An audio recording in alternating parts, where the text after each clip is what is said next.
three birdies all year.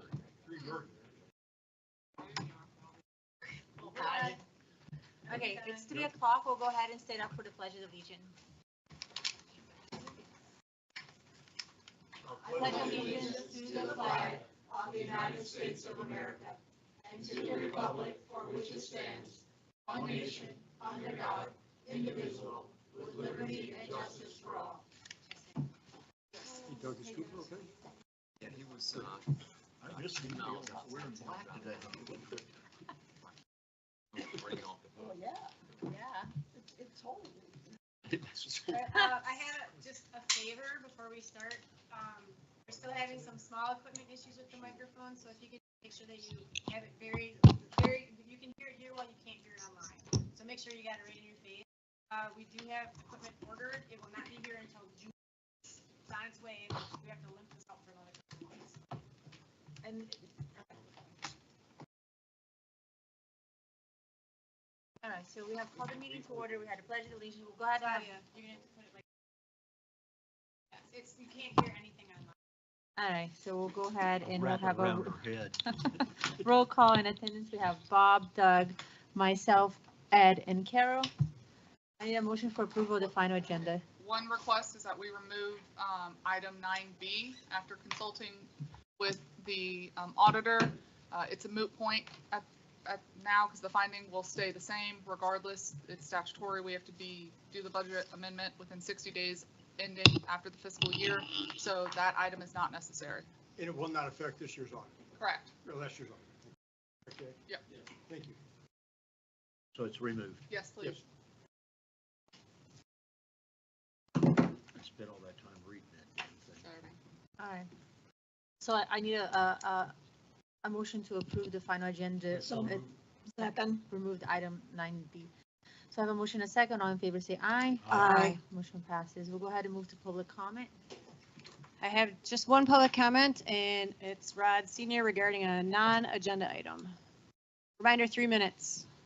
And I'm sure before Mr. Senior comes up and the clock starts, I think there's a request by Alan Levine, the attorney with Becker Law Firm. That's who that is. I'm like, who's Alan Levine? Yeah, Katie Burke, who's generally handling the matters involved in the Stony Brook Association. He may be wanting to participate. I see him. He's waving. Thank you. Okay. He is online. Thank you. Yes. Now or wait for the, Wait for the item, I suggest, if that's okay with the chair. Yes. Thank you. All right. Hi, board and staff and neighbours. Sent you a report. Please announce. Rod Senior Gateway Greens, Thank thanks. A recap, I sent it to you from my standing here 2 weeks ago. Chelsea, thank you for promptly treating the weeds on Lake 116. They're dying, but there are new ones growing. And there's a layer of algae and hydrilla on the water's edge. Please confirm that adequate weed, algae and staining of the stone control is in the contractor specifications. The bigger subject is the colossal spending program associated with this entire pond bank stabilisation. It's the elephant in the room.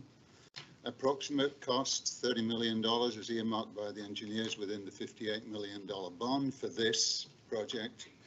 $10 million earmarked out of the 18 state revolving fund for this project. This is roughly 10 times more than the estimate Tetra Tech came out with 10 years ago. Here's just a few highlights from a report I did in collaboration with Tetra Tech for, you'll remember, Ed, it's Jeff Kuntz from the Gateway Sun in those days. Maurice Riley did a consultation here, and they were obviously concerned about slopes, steeper than 4 to 1, and vertical drop being more than 9 inches. You know the story there. 49 out of the 69 gateway ponds were earmarked for restoration, and they tiered them 1 to 7 in terms of priority. The total cost for the first 7 worst was $1 million, and the rest of the 42 ponds was estimated around $4 million. We're almost 10 times that now.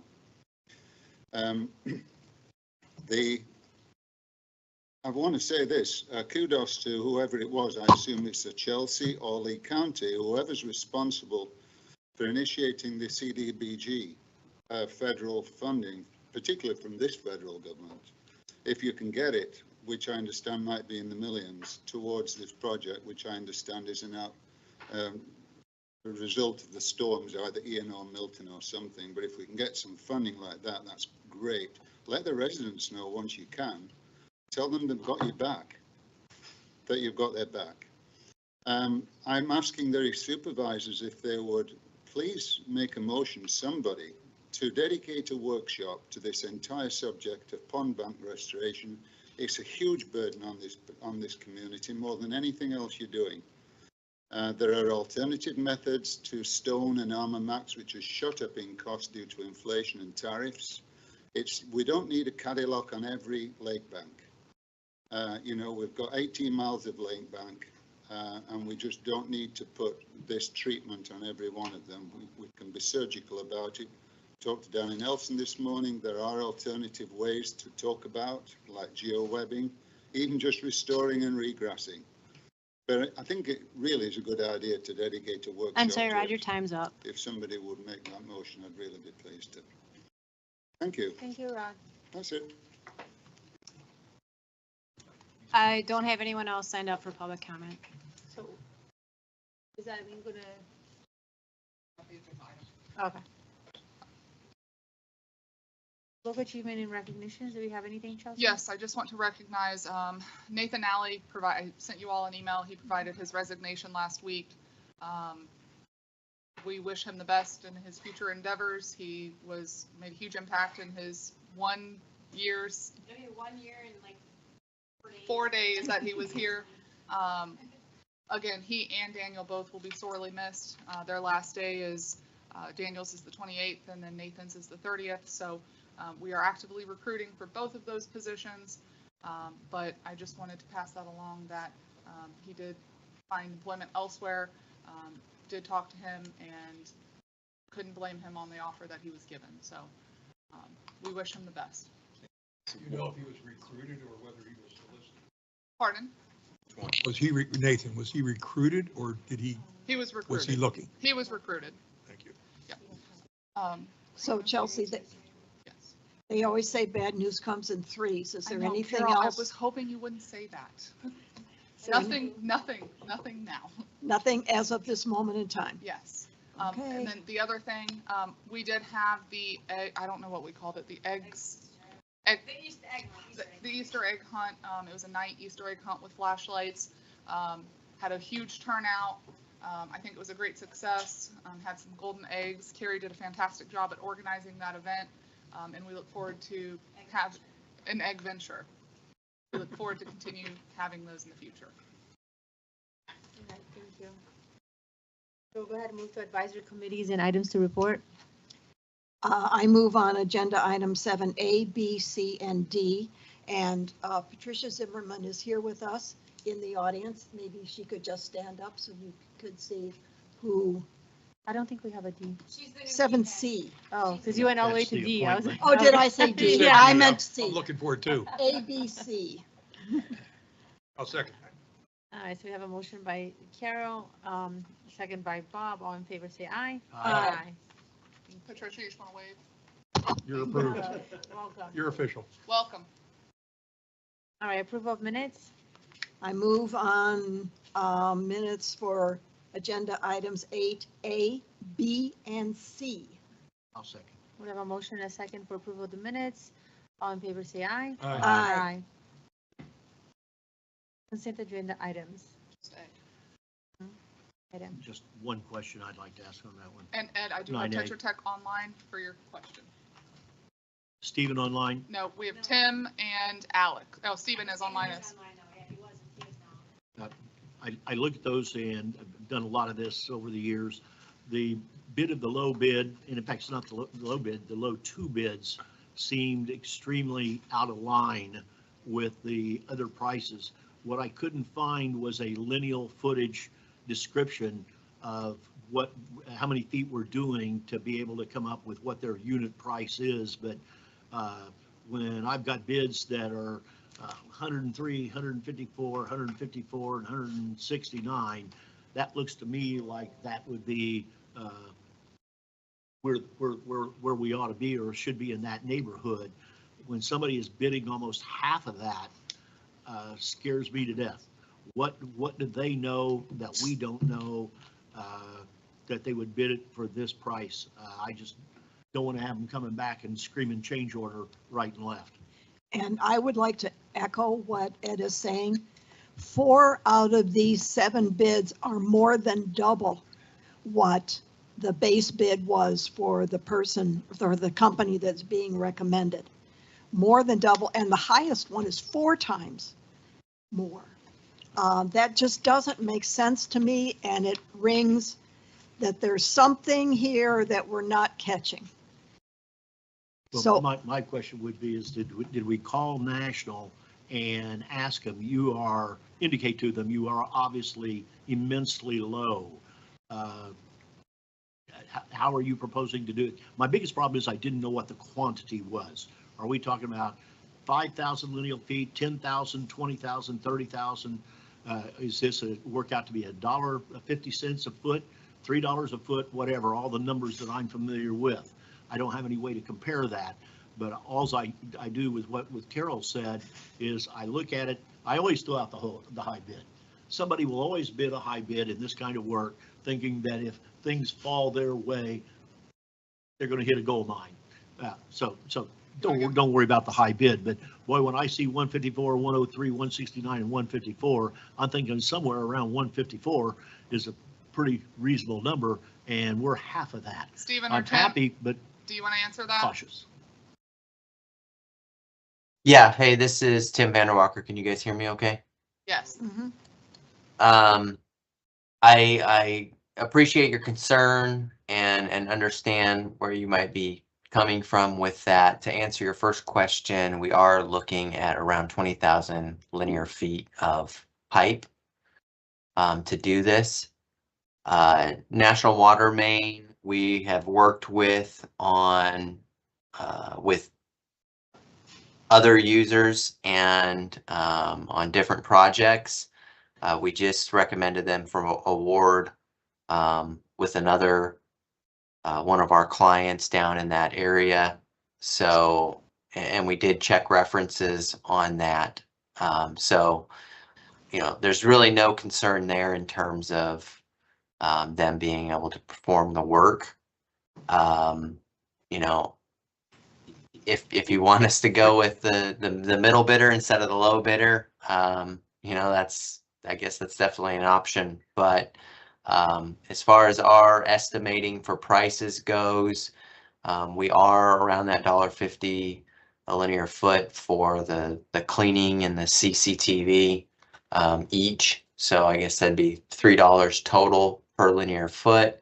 But then you also have mobilization, general requirements and permitting and maintenance of traffic and things like that, where there might be some variation between the different bidders as far as that goes. So hopefully that answers your question. Like I said, we've checked references, we've reviewed their bids, and they had the same documentation in front of them that everybody else had. So we'll hold them to that as the project gets underway, with the intent that there would be no change order for anything that would be included in that original specification. Okay, two questions. One, did they, in their past history and other projects that you're familiar with them, did they have any history of coming back and change ordering for this, that, and the other? Not that I can recall. We've had them, doing different things here and there. We've had them on a big manhole seal and coat project, but also, we know that they've done lining and different things like that beyond just the cleaning and CCTV, and I don't recall anything to that.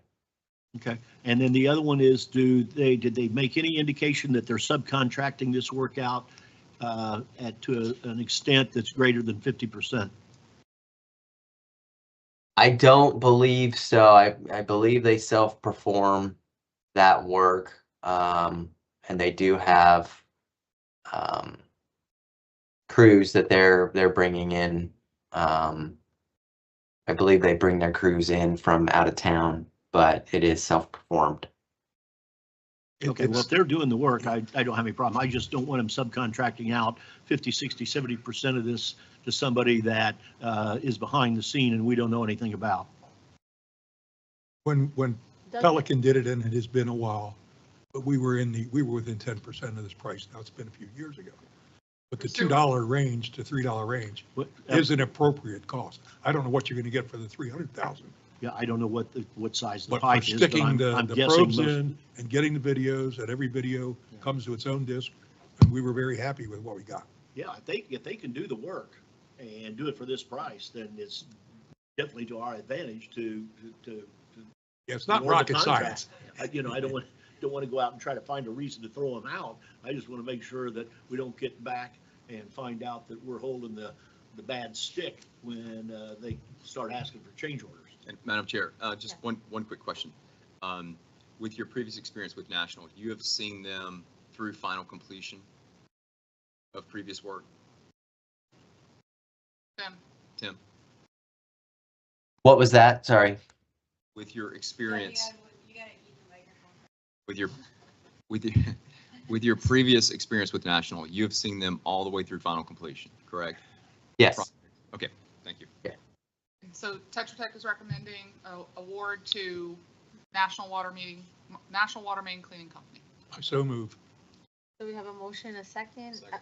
Second by Doug. All in favor, say aye. Aye. Aye. Thank you. All right.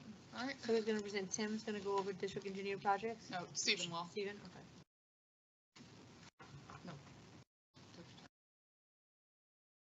Good afternoon, everyone. Stephen Agapi, Tetra Tech District Engineer. I have the task authorization update for you all. The first project up is irrigation pump station generator.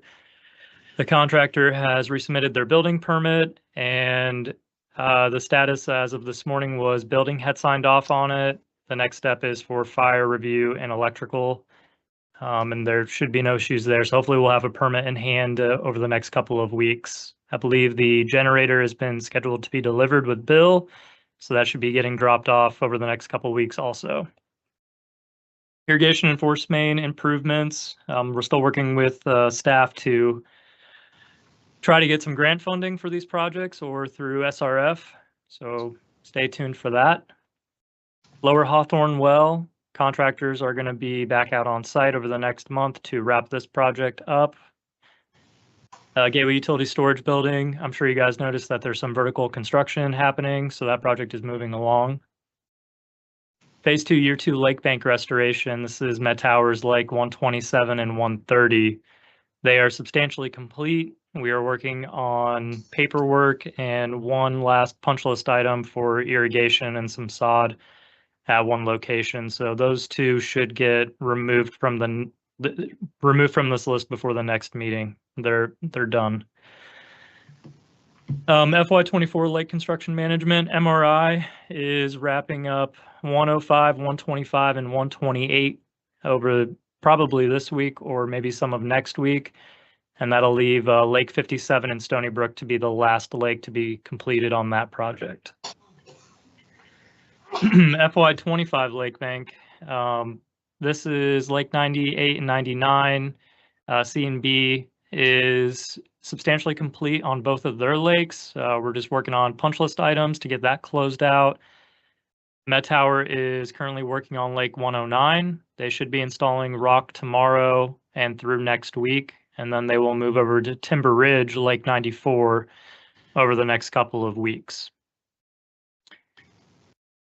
Public Works Storage Building, no new updates there. I believe Chelsea's waiting for a change order and a TA for that one. We're working on that. The Gateway Commons Park and Admin Building, we do have good news that the permit was awarded. I believe there's just some paperwork left for the contractor to do and maybe some other stipulations that have to get done, but the building review has been completed and approved. Pause real quick, Stephen. You'll see over the next week, OAK is starting to mobilize to the site, so you'll see construction fencing go up, and you may have already seen their construction trailer on site. Go ahead. for the FGA interconnect, that project is getting close to being wrapped up. We're just waiting on the fence and final punch list items. CCTV sewer, we just talked about. That bid has been approved. And then storm is out to bid right now. I believe we got a couple comments or questions that have been addressed or we're in the process of addressing. Pelican Lakes 47 and 48, Brad started work, Extreme Divers started work on PP 47 last week, and they are just moving along with that project. Development updates. Chelsea, I guess like the only update here really would be Santa Luz. We're currently working through some items with our lawyer and their lawyer. I'll just leave it at that. Tony, go ahead. Yeah, on that, we had a, April 11th, I think, seems like forever ago. We had a good conference call with the council, two council, in the House, and Kelly Price Johnson for Lennar and Yo's Home, and Chelsea and Steve and myself. And we understood much better why some of the issues involved in trying to work out a solution to carve this out from a pending issue that Lennar is having with the association on a 558 claim that's been made. I don't want to go into great detail That are here. non-pond issues, correct? This is included apparently in that. I'm sorry? This apparently issue is included in that claim. How Well, that's why I don't want to have how this. can they bind us to something that they, That's why he doesn't want to talk. Yeah, if we can, right now. I'll give me a holler, I'll give you a call tomorrow, how's that? That's okay.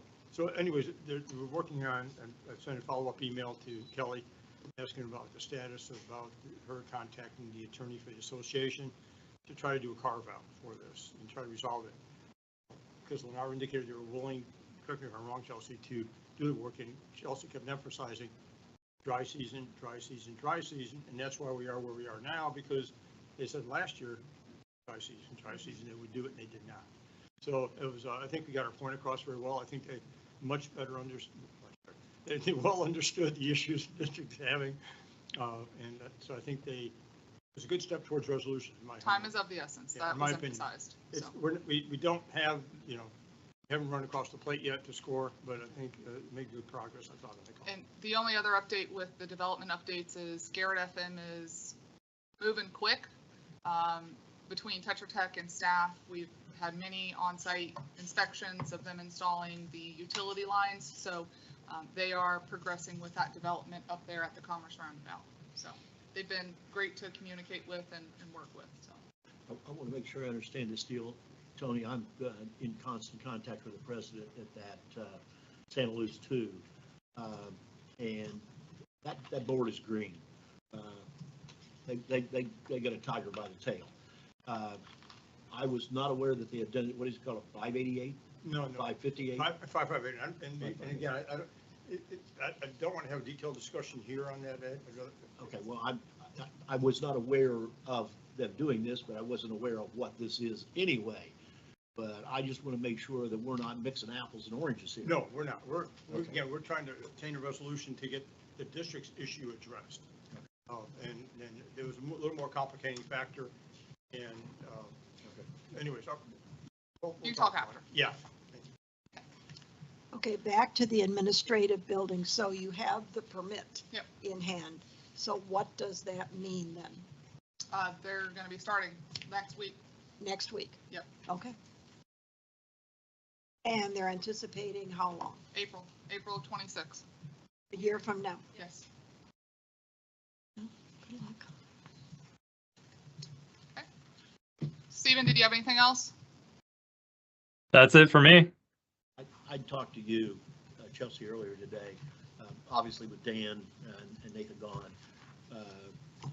Inspection of this project is critical. Want to make sure that we're on this thing, and The admin, things seem to are you happen referring around here that don't happen anyplace else. I want to make sure the nothing, admin building? the new building, We've got Holmontes doing the park, vertical, and we've got Tetra Tech doing site work. the site work. So we've got full-time inspection services on it. And I am planning on having a security camera installed at the pool to oversee the site. Thank you. Thanks, Stephen. Thank you guys. Have a good night. Hey, Steve, one question. Rod left early, and I wanted to follow up on his deal.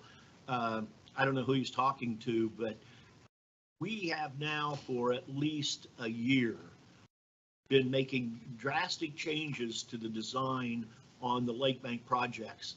And a good example is Pond 109 right now. The Armamax on Pond 109 is, I would be surprised if it's more than 20%, maybe 25. This idea that we're continuing to use Armamax willy-nilly all over the place, we haven't done that for a couple of years.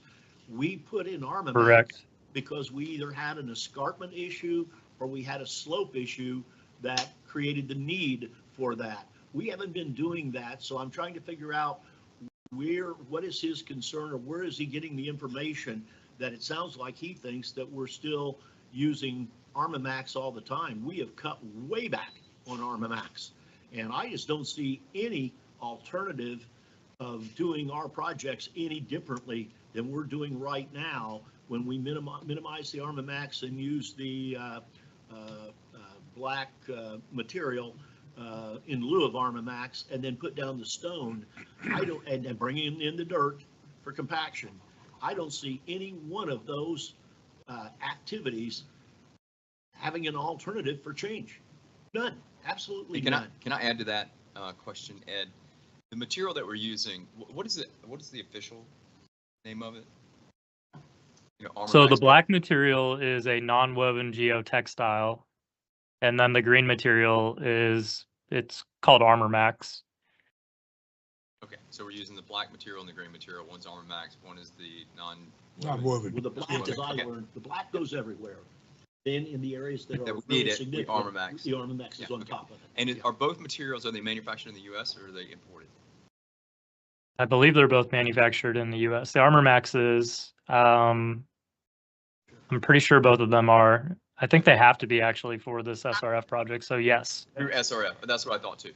So one of the things that I think Ed was asking about, again, what we've been talking about for a long time is value engineering and driving efficiency over time for these pond banks. And I think what Ed is saying is we've been doing that. I think he was asking you for your confirmation, but at the same time, this may be an opportunity for us to just put an article together, out on Facebook, how we have value engineered our ponds, or cost saving, or driving efficiency through district work, just to be able to show from when we started to where we're at today, where we've made improvements and how we are paying attention to cost efficiencies and value engineering. Now, it might be challenging because inflation costs are definitely different today than they were 7+ years ago when we started this project, but there could be an opportunity so we can at least communicate. So the Rods and other people in the community understand that, what our approach is and how we're trying to be as efficient as possible in everything we do, but specifically around the ponds because of the cost. Well, that'd be easy to do it. So we just take the ponds, indicate the pond number, indicate, and this is critical, indicate the pond color. We started, keep in mind, with the reds, the tough projects, really bad. And we're now getting back down into some of these others. If we would just take the pond, show the color, show the lineal footage, show the cost, and show the cost per foot, I think the cost per foot is, I think that's the important thing. Because if you're looking at apples to apples, even if you're comparing red ponds that are the most critical versus the ponds we're doing today, it's Ed, what you just said is being done. Yeah, the cost per linear foot is what's important. Bob and I are working on that. Bob gave me a template. And so I've been trying to track down some of those from 2020 past our record keeping. Going back to 17, and we've got them from Pelican from 2014 to today. And I'm trying to compare. Well, getting final construction costs versus what the bids were. Absolutely. And what's important to that is what Ed was saying, if we are going to publish like an article, is we have prioritized all the ponds. Yep. We have. But make no mistake about it, we're still spending millions. We are hemorrhaging. Understand that we have completely changed from what the. Well, not completely changed it. We still just did a golf course, we just finished putting it on a golf course, which was completely wrong. We should have spent a nickel on a golf course, grade it and walk away. So we're not doing everything. Well, let's not get into that. Okay, let's not talk about the mistakes we make. But Okay. the thing is that I think there's some misunderstanding out there that we're continuing to do it the old way. We're not anywhere close to doing it the old way. We'll Or work most on- importantly, most people just don't even know, period. They just, Correct. they think, here's well- what someone told them, that we've spent this much, and how much are we spending today? We can work on putting together an educational pamphlet. We have all of this on our website, but we can do a post about it. And it's very difficult to determine where the money came from, whether it's SRF, whether it was O&M, whether it was grants or whatever else is out there. We've got all kind of different sources. We've done everything we can to make this as complicated as can be. Well, the money's one thing, and then the means and methods of doing it's another, because as of Correct. now, we still are doing new things and different things, and some things are not even working as we're doing it now. So if we had left it and kept it the way it was 2 years ago, would it be fine? We try something new now and it didn't work, and a good example is the Pond of Pelican. I mean, to me, that is totally unacceptable, but it's what we told the contractor to do. But he's not off that hook. Yeah, He- but I'm saying, but that's the direction, like, you know, so. We got to try new yeah. things, and But you also sometimes need- they're you also- more you almost successful need than a others. 2-year cycle to determine, Well, you know, what long-term quality is, because you got to go through a rainy season, maybe even event, in order to determine what your yeah. Every single one is gonna be different. Yeah, we Right, have that's some it. that are started in 14, so we've got 11 years' experience on some of ours. Okay, anyway, I think we've talked. Well, Well, anyway, if somebody's putting together that cost estimate, I think it might diffuse what Rod is making to some people, or it would sound like to some people, that we're still spending money like a drunk sailor. 3 billion That's- last year, That's not the case at all. 3 Well- million, that's still pretty drunk scale. We'll work on it. Bobby, are you ready for 11A? Yes, ma'am. We have Jay here with Burger Tooms.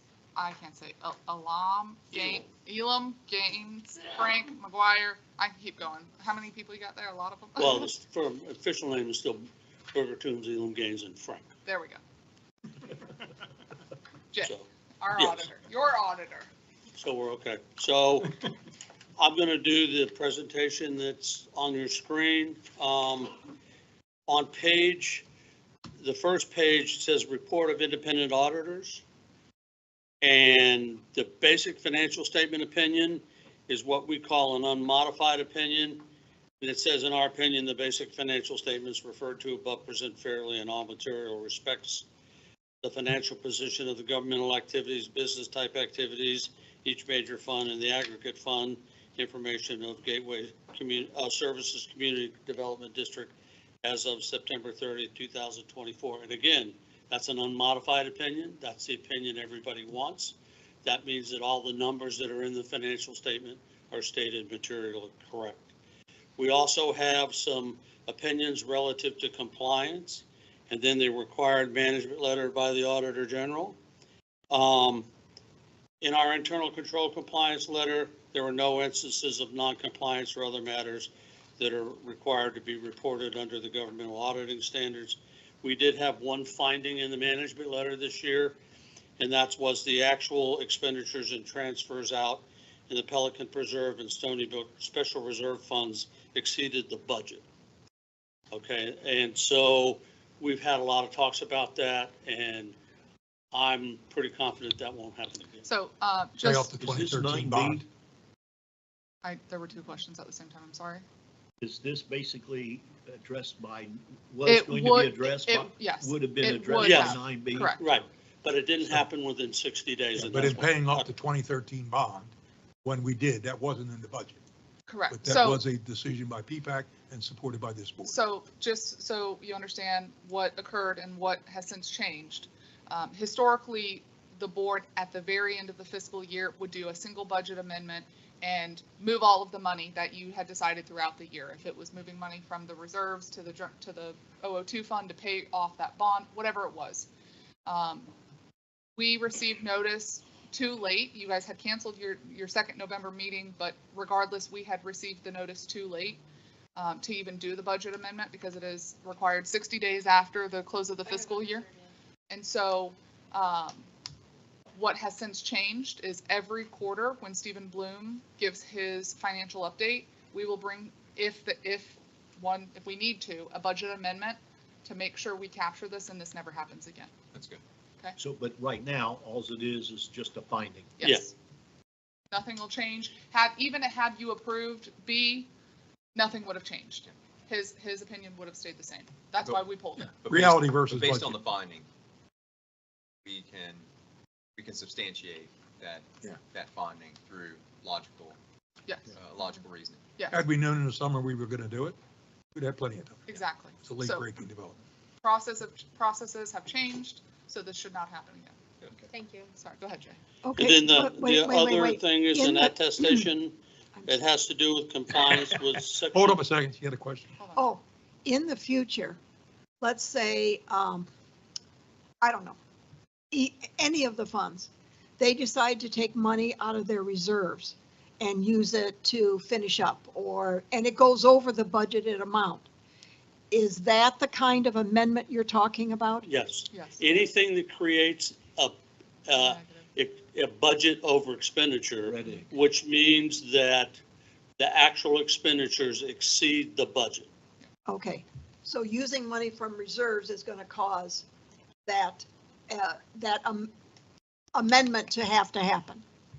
Maybe, It depends. unless you If- plan for the use of that reserve as part- when you pass the original budget. Yeah. If this is an unexpected use of the reserves, Uh-huh, then yes, it'll create the need for a budget amendment. But addition- if it was an anticipated use of the reserves, it would have been included in the original budget and you wouldn't have to do a budget amendment. okay, is there any other place that this money would come from other than reserves that we should kind of keep our eye on? I mean, I can understand reserves causing it to go over, but where If- else could money come from? If you, in the middle of the year, got a unanticipated revenue source that you use to complete an unanticipated project, You mean such as a grant or something like that? yes, Okay, yeah, like a grant, and then you spin it, that Okay. would require a budget amendment. Typically, also, if money moves funds, capital fund to the general fund or 001, then we would have to have a budget amendment. So by doing this quarterly, we will make sure we capture any and all instances that come up. but we're not including like bond money. No. You know, if you have to pay for something remaining, an ad order or something at the end of a project, and you use it out of bond money, that would not trigger this kind of amendment. As long as we don't go over that number. Thank you. Then the last report that we have is a attestation report having to do with section 218, 415 Florida statutes, and the board complied with that statute, and that has to do with investments. Then we also, because you expended more than $750,000 in federal and state grants, we did what's called a single audit, and we had single audit reporting. And there were no findings or question costs, and you complied in all material respects with the grant requirements. Those were the ones that we did a couple of years ago, omitted. We didn't do those and we got signaled out that we needed to do these single audit requirements. I think I it don't was, know. I it don't was know. several years ago. I don't remember that, I'm sorry. It's automatic for us if it's over 750, it's a single What was audit. that? That was 10 years ago, Tony? I remember it coming up that we were told we needed to do this, so We we're got covered. We got a good auditor who got us. We're covered. Oh, my God. So now we'll talk a little bit about your financial position and results of operations. Your ending fund balance in your governmental funds was almost 23 million. Your ending net position for governmental activities was 20 million. And the difference between those two is the governmental funds is the fund level and the governmental activities is at the government-wide level. Then your business type activities, the ending net position was $28,207,000. And now, because business type activities is the enterprise funds, and they are accounted for the same way at the fund level and the government-wide level, there's no difference in the net position. And so your total net position as of September 30th was $48,574,000. Now for your operations for the year, the governmental funds had a positive change in fund balance of $330,000. The governmental activities had a negative change of $2 million. Business activities had a $3 million increase in net position, and the total change in net position was $1.2 million. And generally, I'm saying generally, the reason for the negative governmental activities change in net position has to do with depreciation on your assets, because you don't budget that. So that's not recognized at the fund level. So the 1.2 million, is that good? Yes. Okay. It's not negative. Well, no, but I mean, for an operation our size, that's Yes. a good Yes. number to continue at. Yes, ma'am. Okay, thank you. So finally, we have what is listed here as a SAS 114 letter. I affectionately call it the Enron letter. And I call it the Enron letter because this letter was a result of the Enron audit failure. And so because of that, the AICPA came out with new standards about what we had to, as auditors, had to report to the board. There's a communication about management responsibilities. We had no immaterial, uncorrected misstatements. And finally, the Lake Bank Restoration Fund had a deficit fund balance. So are there any questions? Well, a deficit fund balance doesn't sound good, but is Well, it? this is one of your programs where you're borrowing the money and spending it. It was a timing issue between when we spent it and when I got the money back from SRF, which is why it was negative. Okay, so we fronted the money. Yes, And it's a then we had to get reimbursement. it back, so Yeah, and it was just the timing at the of time it request. ended, we were in a Correct. deficit. Okay, Correct. thank you. And we're going to work on timing of as close as we can get. We talked about that. Laura will do her reimbursement, but it does take SRF time to get that money back to us. So may or may not make it, but that fund ebbs and flows based on reimbursement requests. I did do it towards the beginning of September, but we didn't get the funds until October, so I tried. All right, anything else for Jay? So generally, you would say that the district is operating in a good financial method. Yes, ma'am. Thank you. The report had none of those bad words in it. None of those bad words. No. There's only one section where it says the district did not meet these criteria, and it's the criteria that if you met them, you'd have a financial emergency. So that's a good thing Yes, to not meet those criteria. that's in the management letter, by Yeah. the way. So that's a good negative statement. Yes. Look good. All right, thank you, Jay. Okay, thank you, everybody. Have a great afternoon. You Thank too. you. Safe travels home. Yep. Next, we've got Stephen Bloom on to give his quarterly update on financials. Go ahead, Stephen. Okay, good afternoon, everyone. This is the quarterly report through March, which is at this point 50% the way through the year, and I'm happy to report very solid numbers across the board.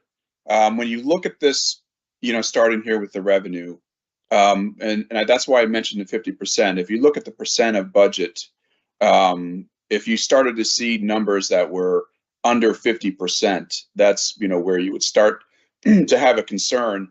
But numbers look very good. Now, again, the annual assessments are revenue that's collected up front and collected once, but you're at 96% of your annual assessments being collected through March, which is a very strong number. And then looking at your utility billings, you're at 51%. So not tremendously above budget, but really right there in terms of having those billings, which again, if that was under 50%, there would be, obviously some additional discussions and research, but really good to kind of see those numbers where they are. And then we usually provide the breakdown there to the right, and you can see obviously assessments is about 55% of the total revenue, with utility billings being about 20%, but certainly looks very good. And once I get to the bottom of this page, I will touch a little bit more on your interest income. But, you know, when you look at it, it's well over $500,000 for the first 6 months that's earned in just in interest, which is it's a little bit under last year where we were, because I was curious and I checked that out. Again, the rates have come down since last year as the Fed fund rate goes down. You know, unfortunately, so does the interest income. But, you know, it's not that far behind. Last year, in total, we did a little bit over, I think, 1.2 million for the whole year. So being right around there, again, it is under, but it's still good. And we are continuing to make sure that we invest and we're still doing some T-bills and stuff where it makes sense. Moving to spending. Now, again, this is the numbers there is about 32% halfway through, which again is very good, but obviously there are a lot of capital projects in that number. But if you look at the general fund, Pelican Preserve, you know, enterprise well under the 50%, and I know some of that will be timing because projects will get kicked off and, you know, there's still 6 months to go, but not seeing anything here that, you know, certainly is alarming or anything. Now, your debt service expense is over for the year, but as you know that we paid off the bond, so that's, you know, kind of as we expected. But the numbers again look very solid. Still 6 months to go, but very good. Again, there I just provided just more on the interest earnings, so you can see it by fund there. Obviously, capital projects, you know, where that's really great when your capital projects, by the way, is because if you were to have something, you know, out of the ordinary occur, you know, an add-on, you know, a change order, not that we want any of those, but you've got some interest there that you can use for that. And then, you know, enterprise fund, obviously the general fund and Pelican Preserve, you know, that money, if not needed, could go to reserves for next year or, you know, unanticipated projects. The other thing, and we talked about this, and obviously you just had your audit report. This is kind of a look at again at the carryover amounts by fund, kind of the final look at that. And again, I put some additional notes to kind of clarify how these numbers were calculated. Because again, for example, depreciation is non-cash, so I take that out. And there were a couple other non-cash items in the enterprise fund, but not bad when you look at this by fund in terms of the carryover amount, which again is super important as you know, either for reserves or the unanticipated projects. So it's very good to be seeing that, and obviously not seeing negative numbers or you know, nothing. So it's very good numbers to see there. And again, overall, very solid report for the first 6 months. And I just want to remind the board that I know you'll see in that general fund over $1 million.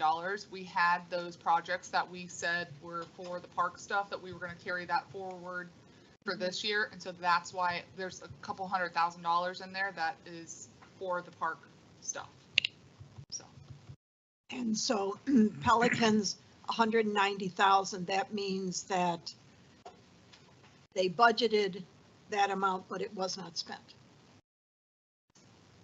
Yes, that's correct. They would have budgeted and it wasn't spent, or And and 190,000 in some odd in reserves. Yes, unassigned reserves. Unassigned. right.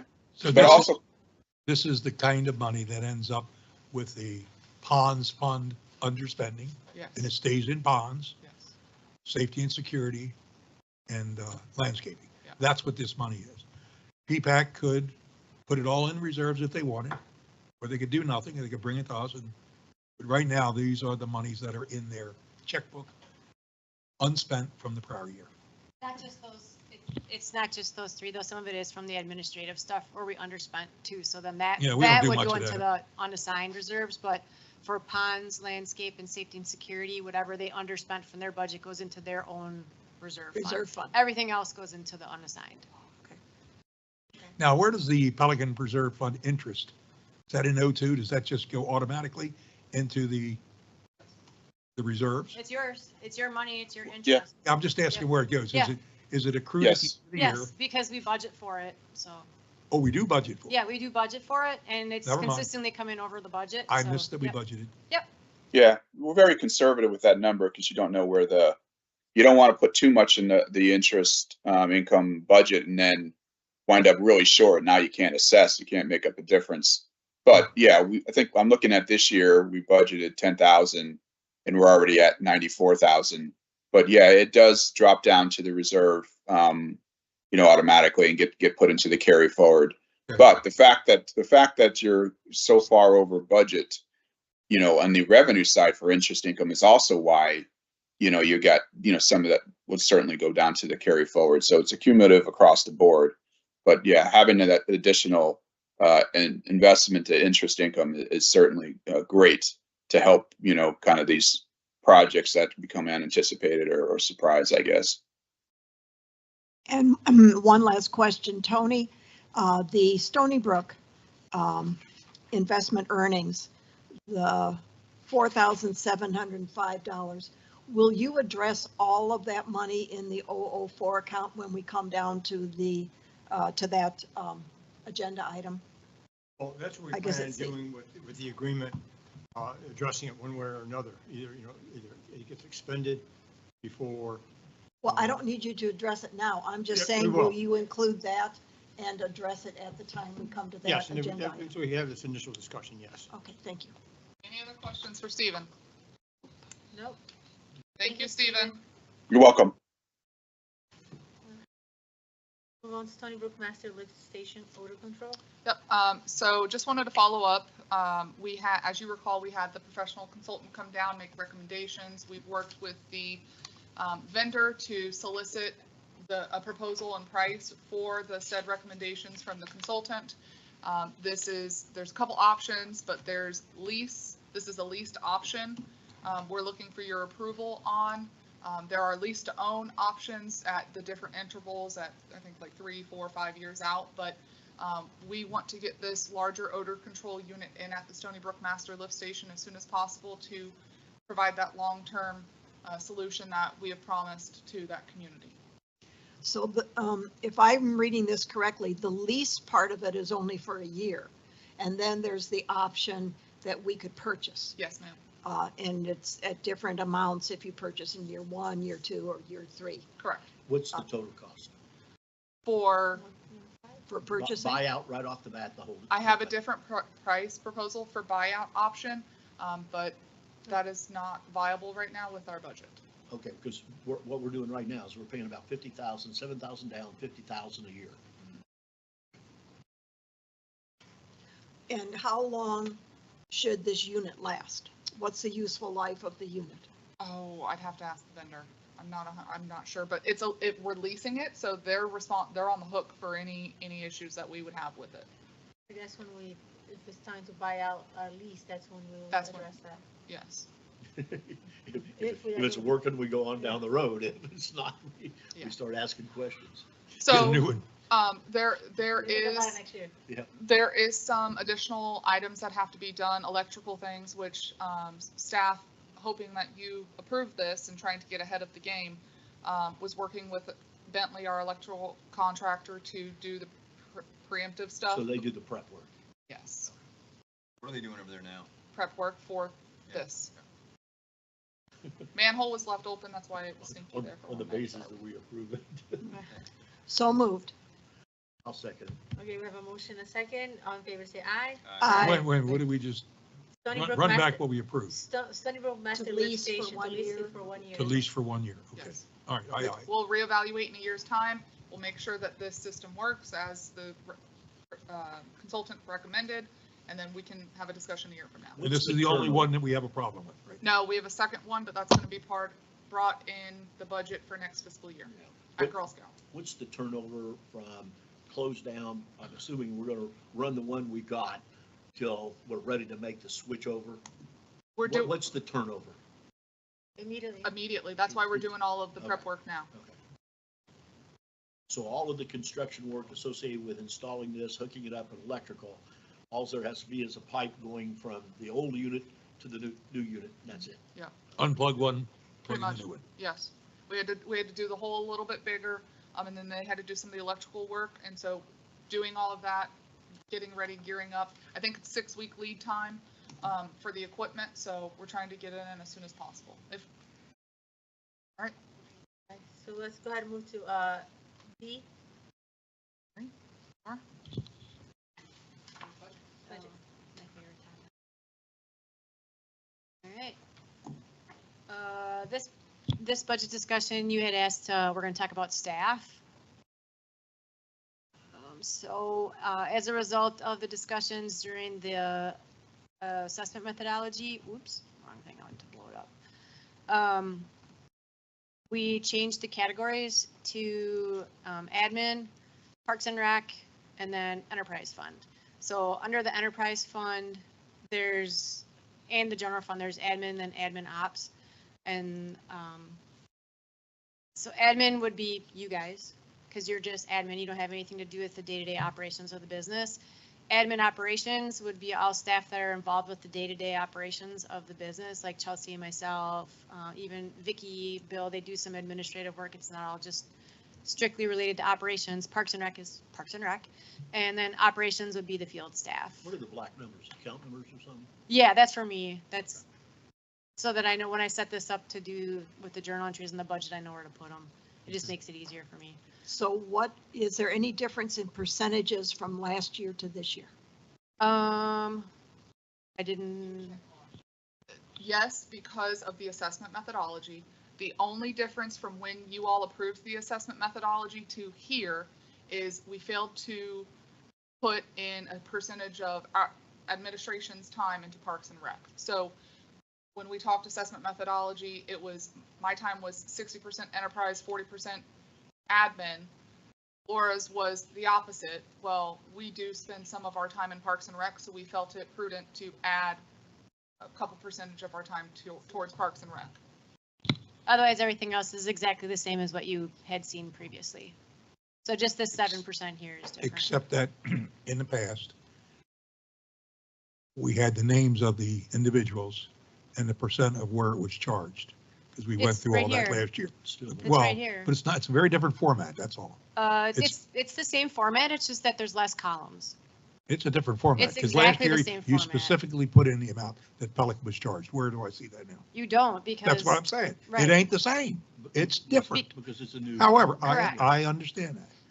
But, and here's the but, the combined admin cost for Pelican, Carol, in this year, in this proposal, is about 17%, roughly. Mm-hmm. Okay, 1/3 of 50%. 1/3 of 50%. Whereas last year, we were talking about increases of 50 to 100 to 200 for the individuals. So there's small changes, but there is a change. This will be a lot simpler for them. However, I still would very much like to see a timekeeping system similar to what an attorney does or what an engineer does. When somebody calls in with something, you just jot down that they called in and you total that up, whether it was Stony Brook or Gateway Greens or Pelican or wherever. I don't think we have any real, other than what do you work on, Georgia, and what do you work on, Chelsea, and what do you work on? You know, we're swagging, and I think we could be more professional than that. That's my opinion. I would agree with that. I would disagree with that because we have been tracking time. The detailed sheet is provided. It's not to the minute of what we do. If I did that, I'd be writing down everything I do all day instead of doing the actual job. Like an attorney does, right? I don't know what an attorney does. I'm not an attorney. Mr. Attorney, what do you do when you get a call from somebody? He has an assistant Billable who does it all hours. for him. But it's done. That's my only point. So this, again, what is provided here is what was approved as part of the assessment methodology, except Laura and my putting a percentage of our time towards Parks and Rec. And you'll notice what's different on here than what you've seen in the past is you all go through our payroll system too. So we've added you onto the staffing sheet. You've always been. It's always been included in the But it's budget not under that shown. category, but we never actually I'm not showed it on the arguing staffing the fees. budget. I'm not arguing the number. No, I'm I'm saying merely that- saying, The board, I'm saying. I'm merely Yeah. saying, I know what we approved. I'm merely saying, I think I would like the timekeeping system that the district used to be more robust and reflect what's actually done. We're not inventing the wheel here. There's plenty of programs out there that do this. All I'm asking is we implement it. For those people that. And I think since this is a year of major change, we could do it for one more year and just see if We've never done it. There- We haven't done it. If you look at the board or the paper that she puts out monthly, The weekly, it's our weekly. we- puts it out weekly, whatever. If you looked at, trying to find the name here. The weekly Who's one that time sits tracker. opposite, the young woman that's opposite Georgia? If you look at her sheet, the weekly sheet, Julie, the sheet looks the same in September, October, November, December, January. The words don't even change. So that tells me she's not doing it. She's a willful adherence to the request. But if it never changes week to week, I can't believe that. My week is never the same. The hours change. Her job is accounts It payable. doesn't change on that. If you look at what she puts in, the verbiage is identical, every Correct. report. Why we put it out, I don't know. Her job, her time that she spends working on things for Pelican is answering phone calls, entering invoices, and doing purchase orders, and Yeah. that's what her time says. So she never says how many hours, what day she did it, just in general. That's what I You're do. in there by day. It never changes. Okay. Regardless, we're looking to the board. We were planning on stopping our timekeeping because you did approve an assessment methodology, which is 17% to Pelican, 23 to, what am I, 33. 27, no, it's not. It depends. The staffing is based on the staffing sheet. Okay, well, this is what we're presenting with the number of staff. And I'm not proposing I change this. All I'm asking for is in addition to this, we get some reckoning of what people are really doing in time wise and where they're spending it. Any other questions? No? Okay. Want to touch on the next part? Well, can I make a motion then? I make a motion that we have a more robust timekeeping system for the 11 people or so that are involved in this. And are you willing to pay for that as well? And Out her of my time for pocket? doing it? No, but But if there's if a there is, program, there's if a there is a cost. system, because it's. Well, it's everybody, it's not you just can't- Pelican. We're not living in the days where George is going to go, took a call at 10:05, spent 15 minutes talking with Pelican. There- It's not that difficult to do, Doug. But we don't have a. Okay, we not- don't give a support rip that. that I'm the only But one I'm saying, talking about. there are tools out there. Yeah. But it's technology that we will have to purchase and implement. So are you willing to spend $10,000, In $15,000? in terms of the total gateway budget, absolutely, because we're one gateway. Yes, I think that's a worthwhile expense. I, Okay, for so- one, would like to so- see that. So do you want, okay, so let me And clarify. Do you- one more quick question. And the purpose of that, I want to make sure we're trying to solve the right problem, is you are questioning whether or not the 17% is the accurate number. No, I'm going to go with whatever's in the thing, but I would like to see the sanity check between what we arbitrarily project through the methodology study to reality, No, so that's what I'm saying. You're Yeah. looking for validation to the 17%. where it's going. Maybe it's more in enterprise and less in general. I don't know, because nobody knows. Maybe they are 50-50 in enterprise in general. Maybe not. Maybe it's 70-30. And all I'm doing is trying to figure out where are the people spending their time and effort, and is that the right spot?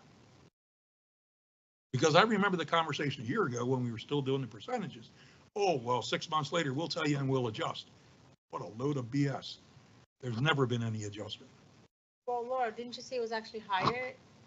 So, I haven't seen a report. I hear verbiage. And then again, the foundation, like Julie's time, never changes. So I don't have any confidence in that report. so then, would you be happy with a more detailed information from Julie? That's what you were asking? Well, that's why I just, Which as would an also add example. more time. Yeah, It I'm was not just gonna an ask her to example. count invoices and purchase, I mean, that's it's not, ridiculous. it's valid what Bob is asking for, that There's there, a cost that we have, benefit that we because got. this is new, that we have an understanding of what the work goes into the percentage. I get it, but there's also additional work that will come out of that, because it takes time to stop. What kind of log we're going to use? Are we using Excel? Excel's going to spend more time. Are we looking at a system? Systems might cost $10,000, $15,000, $20,000 to automate that, because there are some systems that do that. Let's at least It's just, explore it. what are we trying to solve for is what do we want Yeah. to spend additional staff time? Or is there another way to validate the 70%? I'm Even open if to it was, anything. would we be willing to change it? Can I I'm make a- open to anything. Can I make a suggestion? Typically, every year, you guys put a dollar amount in your board's contingency.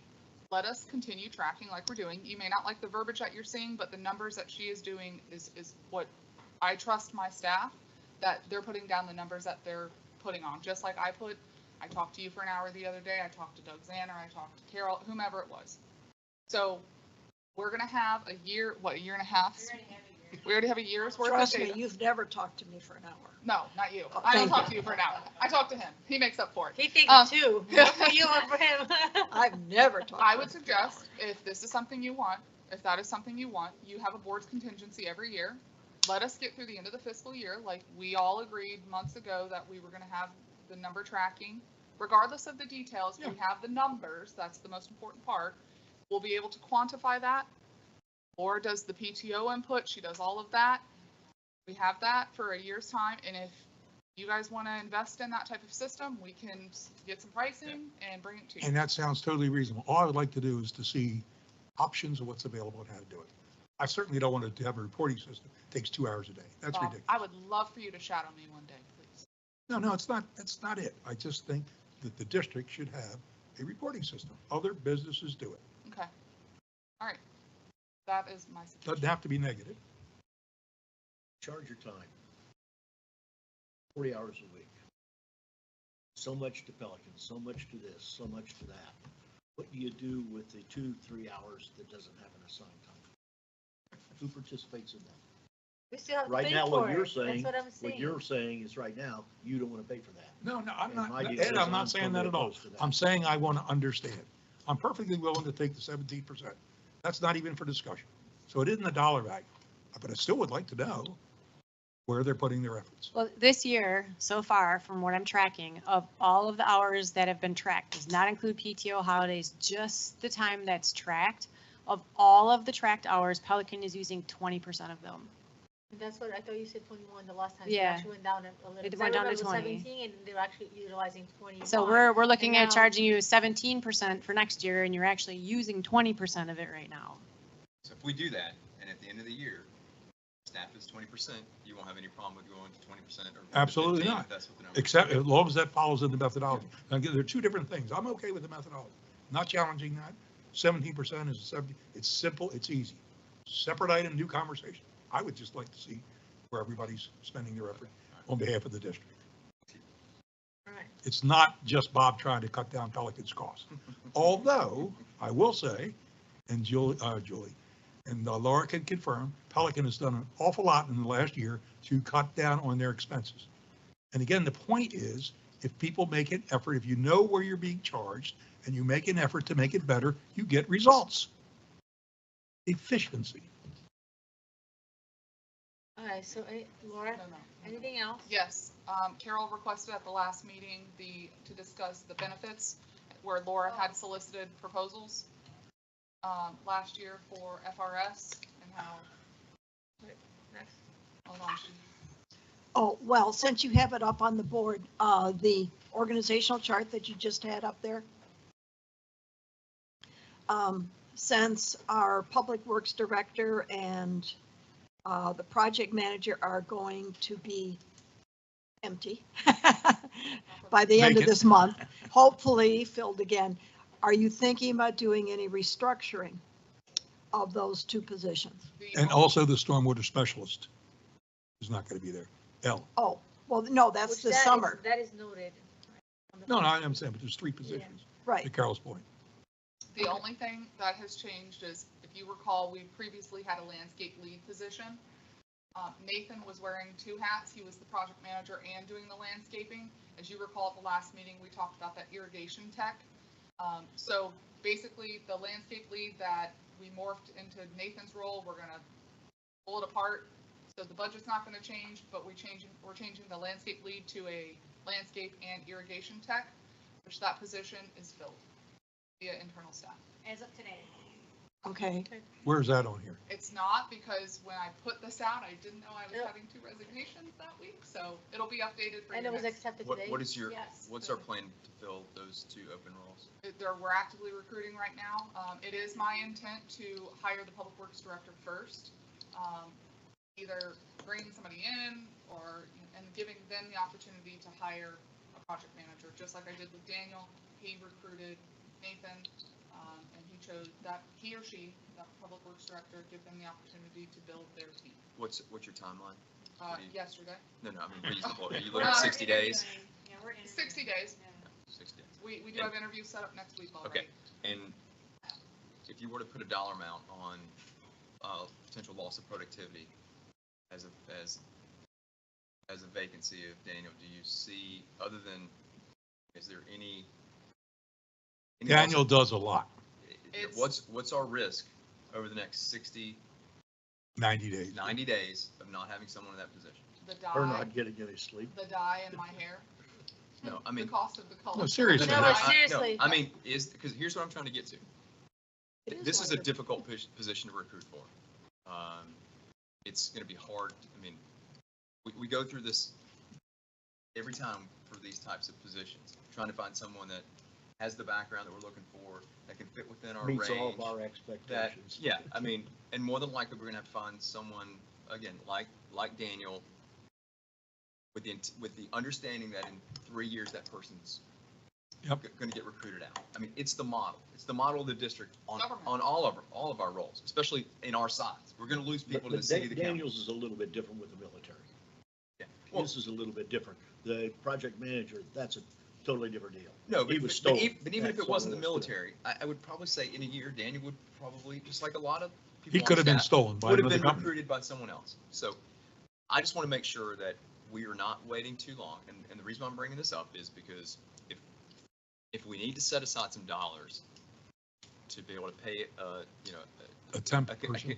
well, not temp, Or but a contract. contingent firm. So if we need to pay 20% or to someone, I'd much rather spend 10, 15, grand You to just get talk about someone in raising the salary budget. within 60 days. So if you all may recall, Daniel was on leave last year. He went off for a time period. Laura and I divided and conquered. I'm confident we'll have this role filled in 60 days, if not And sooner. I don't remember any issues Yeah. at the time when he was gone. So the good news is you've already got experience covering his area. But these are the things, when we have these level positions. but we then as a with board- Nathan But rolling when out too, Daniel that- left, Yeah. Nathan was also here. Yeah. Correct. So And now you're going to have two of them gone. correct. And I don't foresee there to be any issues. Again, we have Angelo just taking on the irrigation and landscaping position, so the landscaping duties are going to be covered. Project management between Laura and I and the committees, and the committees are slowing down. Most of the projects have been completed. Daniel is working actively on finishing the budget before he leaves and wrapping up any projects. He has kept me abreast of everything that's been going on in his department because if he has to leave, so I have no concern. We actually have a meeting Tuesday about a transition plan, but 60 days, I'm confident we'll have a public works Here's director. what I would recommend. I think we open up the full-time position for Daniel's backfill. Nathan's, I think we go ahead and post it, and maybe we post it as either a full-time or a contract role. I don't know if I would wait 60, potentially 90 days to hire Daniel and then have another 60, 90 days to hire Nathan's backfill. I would do them in parallel. No, we are. And if you sequence them correctly, you can hopefully you hire the one and then you've Yes. got final interviews that leader can pick from. But They're both- that's your plan? Yes. They're both posted right now. They're both We are posted, okay. interviewing for both. I thought I saw both of them, but I Yeah. wasn't Didn't 100% sure. you posted on? I posted them on ICMA as well, so they're on our site, and then the stuff that comes with our recruiting module as well as I put them on ICMA. Okay. The one thing that maybe I didn't expect on the org chart was I thought we hired Stephanie in anticipation of Elle going away. A year from now, do we expect to have two stormwater? Okay, all right. If you go to the top, in the top right-hand corner, it says as of 4/10/2025. Elle is set to retire in June. And then we'll have one stormwater specialist. Great, Yes. okay, thank you.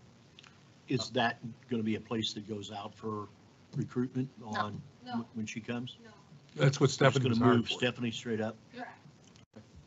And there's I've just got one I more got a thing. and I job want- to test her.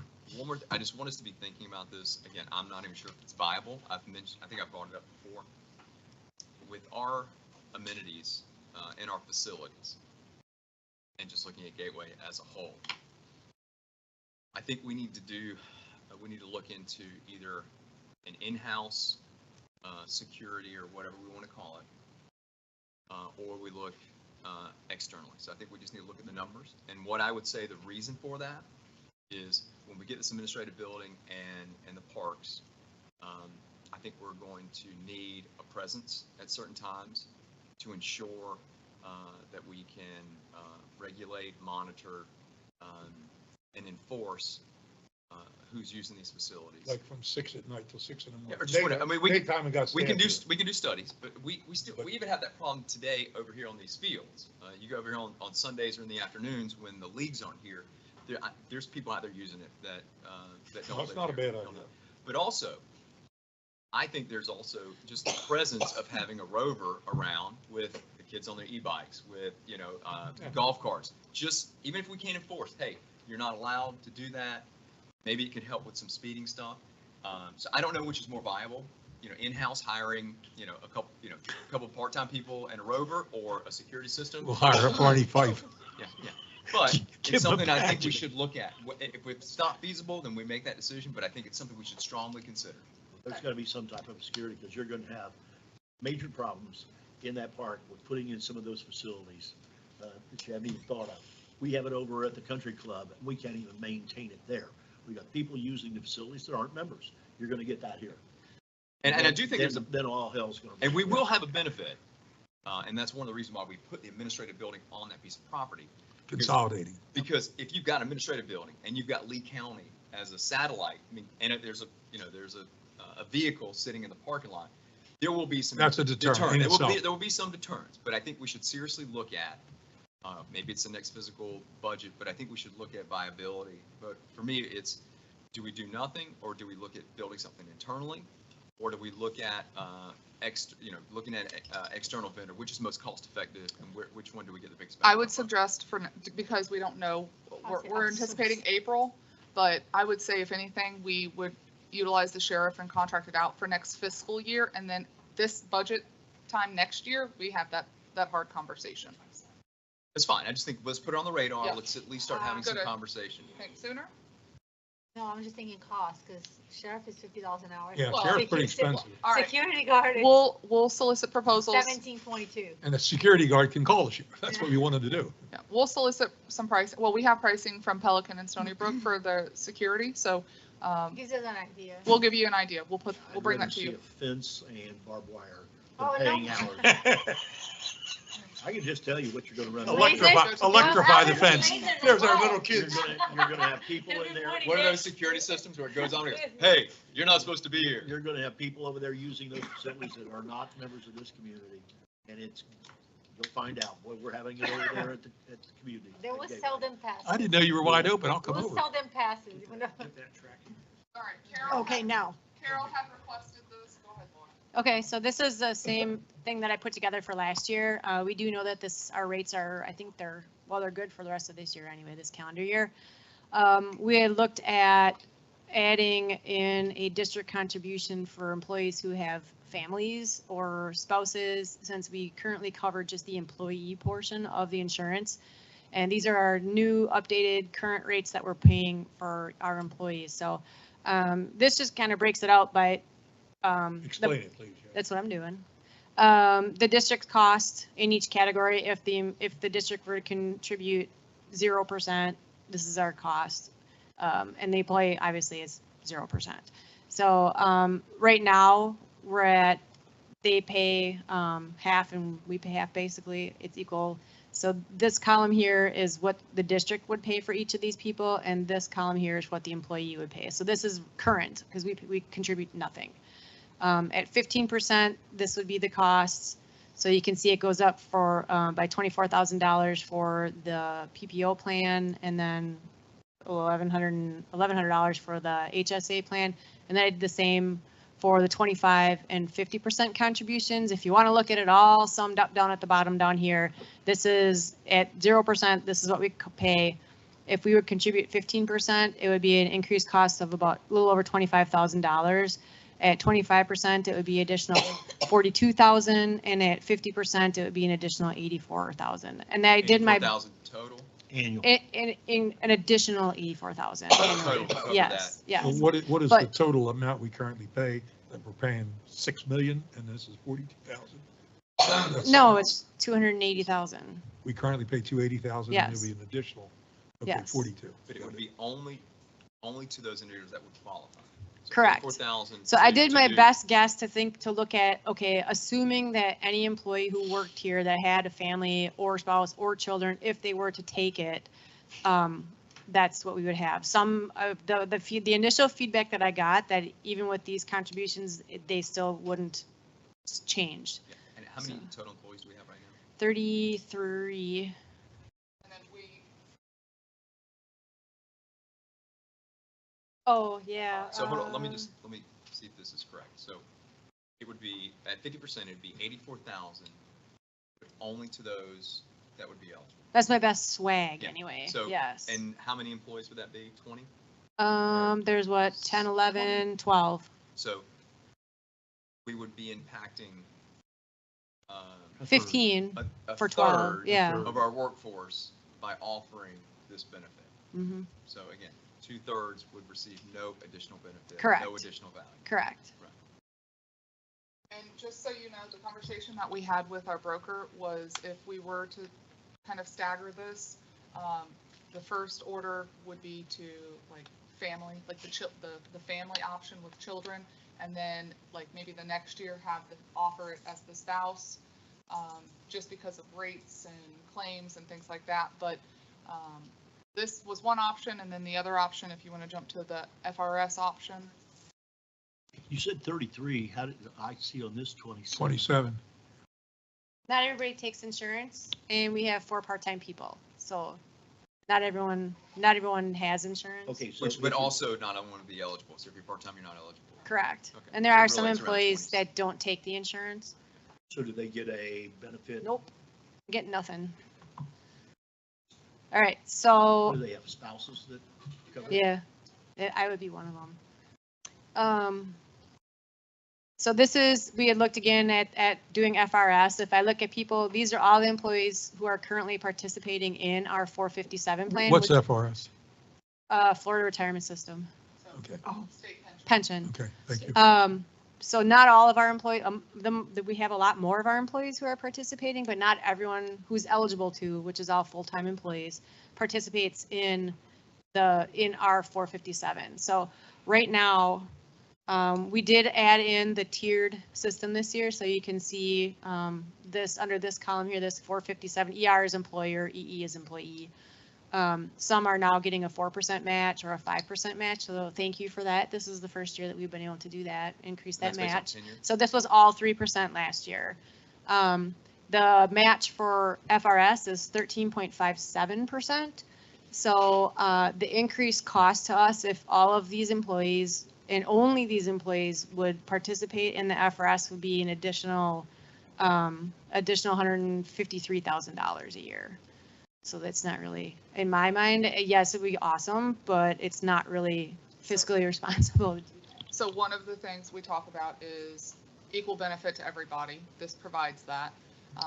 In my experience, even when I was at the town of Fort Myers Beach, you talk about recruiting. A lot of municipalities have and offer FRS, and so people are unwilling to jump ship to a non-FRS entity because then they lose their vesting. So from a recruiting standpoint, this would be fantastic. That would open up many doors to our municipal counterparts. But part-time people can participate in it. And one question. So the 1357, where does that come from? Is that a base? Is that a baseline? Yep, Is that's that- flat. It's a flat So fee. it's 13 regardless. Period. Yep. So we have to match, or is that just what they put? That's our cost. Our cost is Yes. 13. So right now, like for Isaac, it's $3,000 a year. If we switch to FRS, it would be 10. That's the So- employer part. And the benefit of FRS, It's a pension. okay, it's It's a pension pension. versus. A 457B. Yeah, 457. An Okay, investment. investment. Right. And it would be available to all staff, including part-time employees. Is that 100% vested right now? I don't remember. No. I haven't talked to them for a year, so I don't So remember. does this level No, the it's usually playing after a field certain for number of Historically, years. all it's the about 5 employees? years. Before you're vested. Yeah, there's normally a time period that before you get vested. Which again, is works to our advantage. Yeah. I think, Yeah. Our current one, we don't have one. I think what we have to look at is It's a tool we What- could use. we've got benefits and incentives. And maybe you can say that the FRS or the 457 is a benefit more than an incentive, but regardless.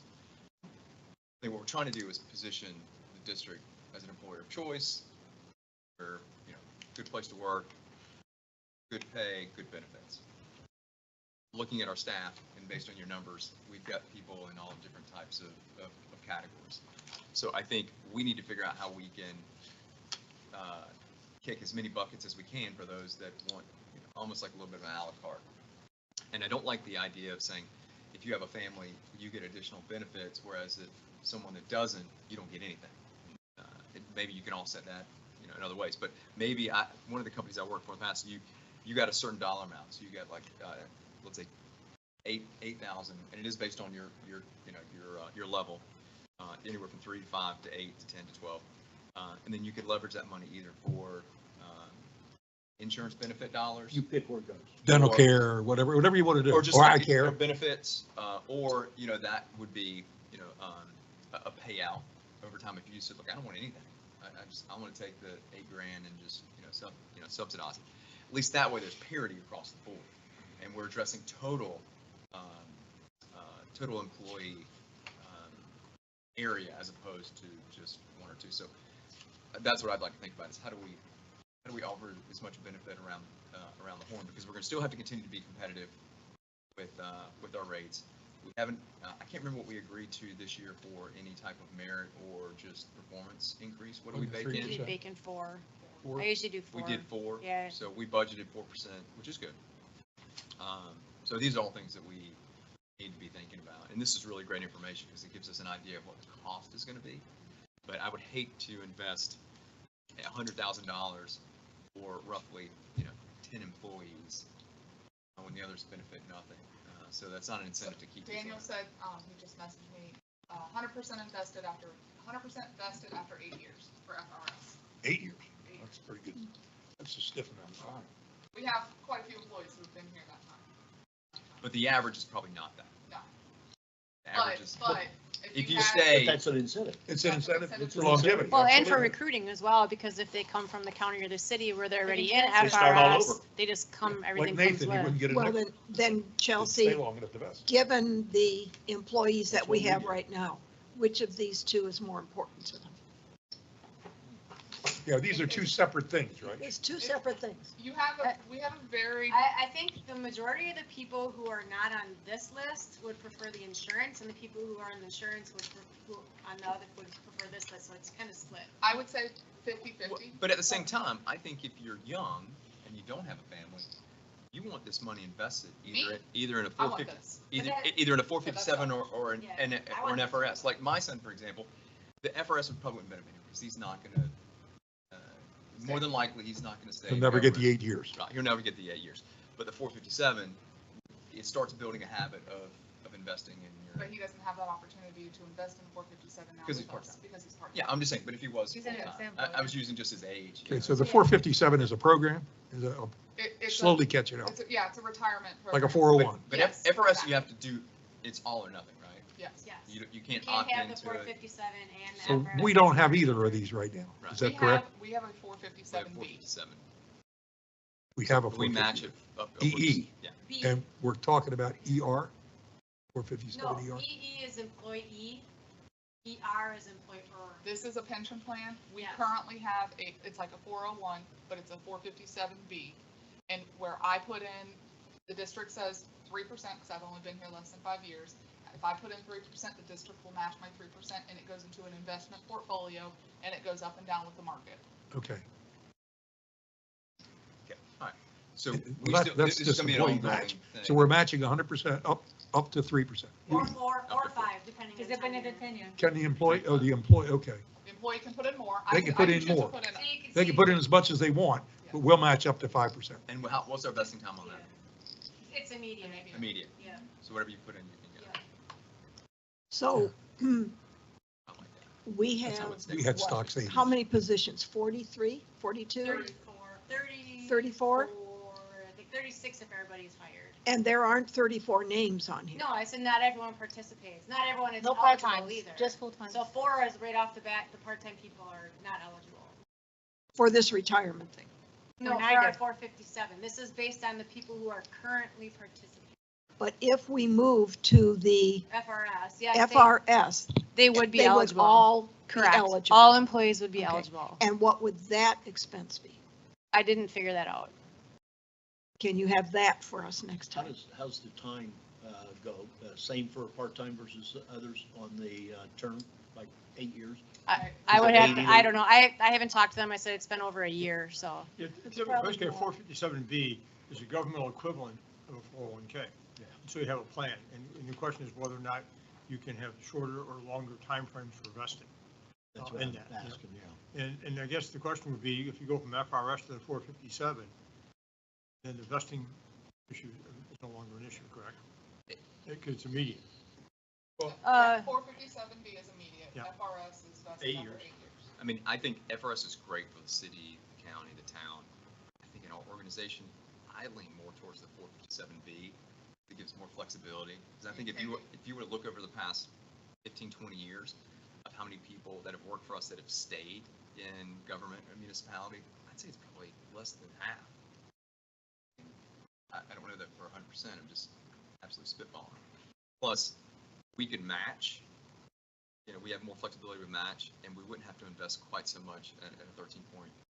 I mean, that's just my, and I don't know if we'd want to jump into that. It's a pretty big jump. I don't know, but something to think about. But this is good. This is good information to continue. Well, I would like to move to the FRS because I think you're going to keep people. We just need to know the total amount of everybody. Right. Right, so yeah, I think that's a good, get that and then cover the. But right now, it's 152 excluding part-time. correct. It's No, it's excluding for everyone who's part-time Plus full-time people that do not enroll on the program. correct. But if you took all 30 some odd, which you would have to do for the FRS and at least offer it to them, you don't know how many would take it or not take it or whatever. You're And they do have the option to not take it, Correct. but they wouldn't get the money Yeah, I was gonna say, well, I don't know why they wouldn't. It's free money. Yep. either. And the FRS, we're only talking about our portion. They're putting their own money in. Of course, they're always going to get that. You get both. Well, if they're not actually- vested, they Well, wouldn't they're get not theirs. vested, Yeah, there's yes. another pension in the family. They may not want to take this. Well, I they like just- the FRS also. Yeah, they lose the employer investment contribution if they don't stay for 8 years. Right. Correct. Or Right. with the 457, whatever we contribute is theirs right away and they take Yep. it with them. Yep. That's why I like It just that. seems like the district has kind of had a history of being a great training ground for people. And at a certain point, then they leave. That's not going And to change. but if we keep FRS, it might. It's a real It might incentive keep to them stay. here. It's an incentive to stay. Yeah, I think that's. good. I will tell you, FRS, in my years of recruiting, both at the beach and here, I have had easily 10 conversations of, oh, you don't offer FRS? I'm not leaving where I'm at then. And that's It's- people it's coming a- from the county and the city. Most They municipalities. currently have the FRS. Yeah, yeah, most municipalities have it, and that vested is Just sounds like me as well. key, so. Yeah. Something to consider, Laura will crunch the numbers and bring it back to you at the next meeting. Okay. All right, Tony, Thank you. just so the board knows, I have to leave at 5, but I will join remotely. I have to go catch a plane. Let's knock this out. Run fast. Let's all leave at 5. Yeah, this is a first iteration draft that I provided it to the attorneys for Stony Brook. And I think March 31st, I received comments back this week, substantial edits. And I'm not going to go over those edits now because I've not had a chance to really digest them and or talk about it with Chelsea. I think, is Mr. Levine on the call? I am here. Oh, thank you, Alan. Good afternoon, everyone. Good afternoon. He's with the Becker Law Firm, and they represent the Stony Brook Gateway Master Association. And Katie and Ellen have been working on this, and we've had some good conversations so far. And they took this draft to the board of Stony Brook, and some edits and revisions were made, and I've not had a chance to review it, but I wanted to get some board input today, if possible, to what's in here preliminarily, because that way we'll work together with Stony Brook and with staff to come up with a draft, present the board on May 1st, and then circulate this to US Home. That's the concept. I want to get some of the board's feedback or input on what they thought some additional items might need to be addressed or considered. Do we want to let, So Alan? my concern is what happens to the 004 money. Well, the question is, how much is left at the time this transaction occurs? Right now, Okay. the draft says we're trying to close this by June 15th. Correct. So then, So let's say June 15th happens. yeah, and say there's money in the 004 fund, Yes. then you can't really credit it back to the property owners because different property owners paid at different points in time. As I mentioned before, what I think we talked about that this year's budget and assessment, that to the extent there would be a general fund assessment number for the properties in Stony Brook, that these monies would be applied to reduce that overall Credit. aggregate amount. Credit to Yeah, it. Not That's the, what- indiv- yeah. not the individual ones, but the aggregate assessment number for Stony Brook. I think that's the only equitable way to do it. One- wouldn't one- In the capture interim, anybody they could contributing spend it if they also. That's what I want to touch on. So one of the other things, in preparation of this, staff met with the Stony Brook HOA reps. They have put together a list of items that they could foresee to be projects between now and June 15th to accomplish, to spend down some of this money, some of it being repaving a road, sidewalks. Does it have to be dedicated or spent? But it has to be spent before they own it. And I guess what we could do is if we're comfortable that it's actually Encumbered. going to occur past June, and we're on the path to expend it based upon various contracts, have the closing or the conveyance at a later date, push it back to August or so, or before the end of the fiscal year, so that it is spent down by the end of the fiscal year. What does that do on the assessment methodology and Bob or Russ's calculations? The only change would be the roadway assessments for I the was gonna say baseline. the baseline would be Gateway, not. Russ would, there would be technically no 004. And so Russ would be looking at the Pelican budget and then the 001 budget and determining the baseline using the methodology. Yeah, the Yes. cleanest way would be to spend it down. Yes. I'm sorry? The cleanest way would be have projects and fast track them to spend it down before the date of the Yeah, conveyance. I agree. And that's. And I'm sure there are projects. They in Stony have- Brook. Oh, they already gave us. Alan, I think you all agree with that, Alan? Alan, that yeah, did concept? you, Or Stony? Absolutely, and thank you for bringing up the fact that my client has met with the CDD to discuss some of those projects. But as Tony says, what's important is to know exactly how much is left in that fund. Do we know that? yes. Don't ask me on the fly, though. I don't have it off of the fly, on the fly. We'll Okay. get it to you on Monday, Alan. How's that? Perfect. Okay, a little over 300,000. Laura will get the number to you, to all of us on Monday, Yes. because they're closed tomorrow. 300,000 is not a big number to have to worry about. You do a couple of roads. Codes, that'll you've used vaporize it. Quickly. Yeah. Put in aeration. Yeah, and so again, I do appreciate Katie and Ellen and the Stony Brook folks working on the documents. They have a number of changes. Some of them look more greater than they really are once you dive into it, and some I'll have some questions about. We'll work through those, and with the idea of bringing back on May 1st, a document that you all can approve to go forward, to give to U.S. Homes and start this path, to have this conveyance. Does U.S. Homes have any thoughts on this that are something that we ought to talk about?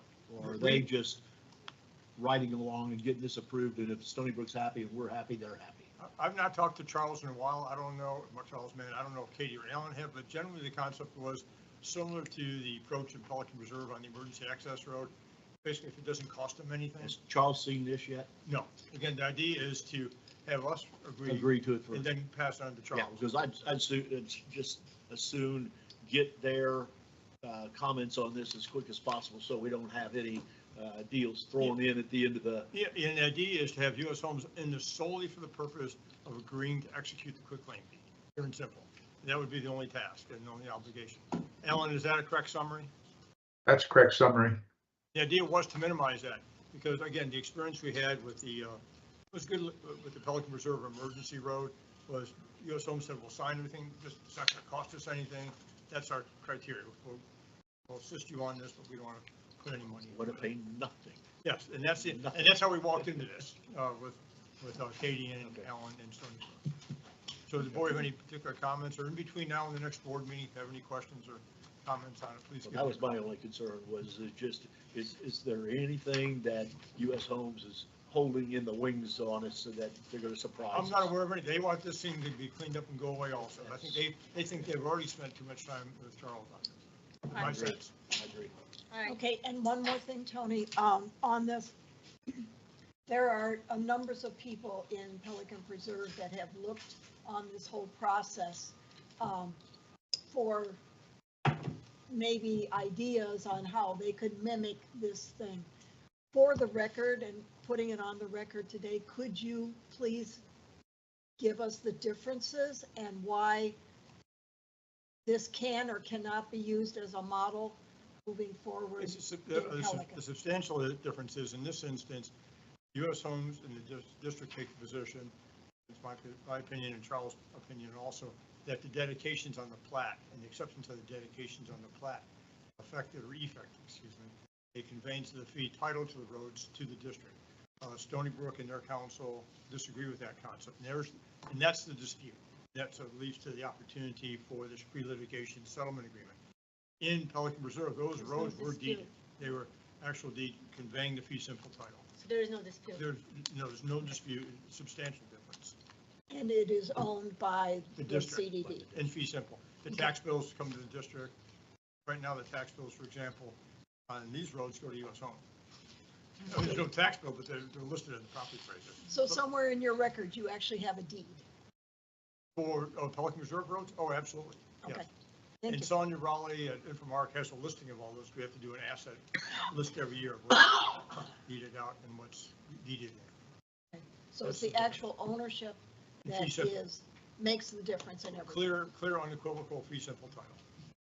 Thank Not you. their ownership of it's the deeds versus the positions were taken as a matter of law.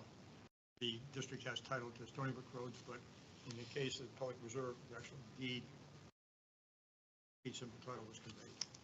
So we want to wrap this up and bring it to you on May 1st. We'll keep moving forward. And again, I appreciate Ellen being available by phone.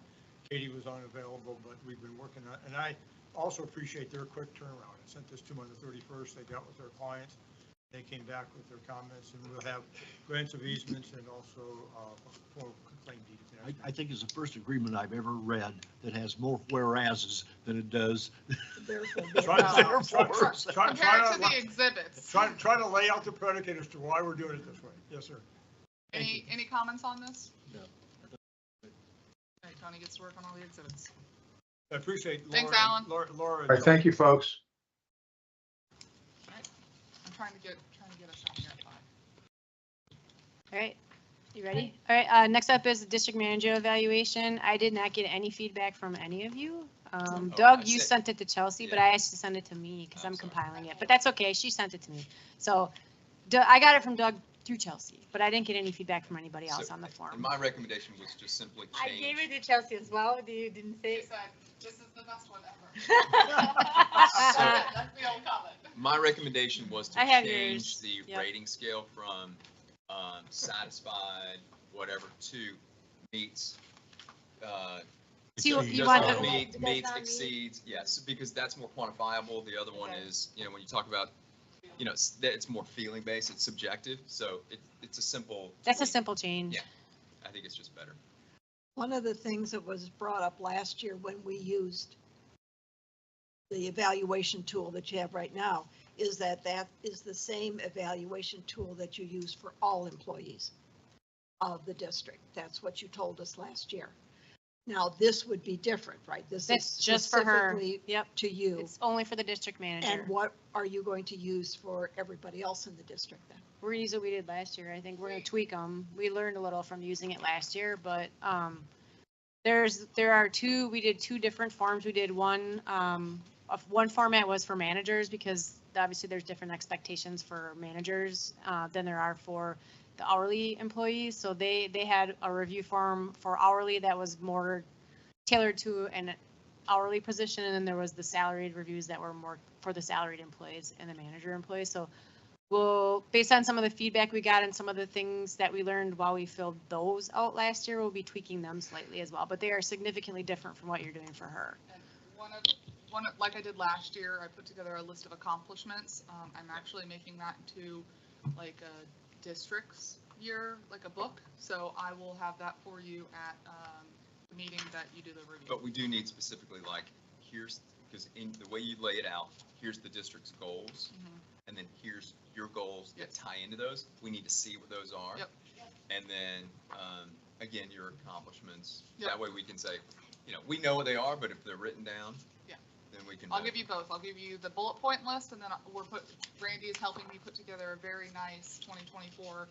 Daniel gave me the idea that he used at Pinellas. It's a, hope to use it, but district's accomplishments for 2024. So And I would encourage you to also fill it out, because I would love to see where you rate yourself in the areas against how we rate you as well.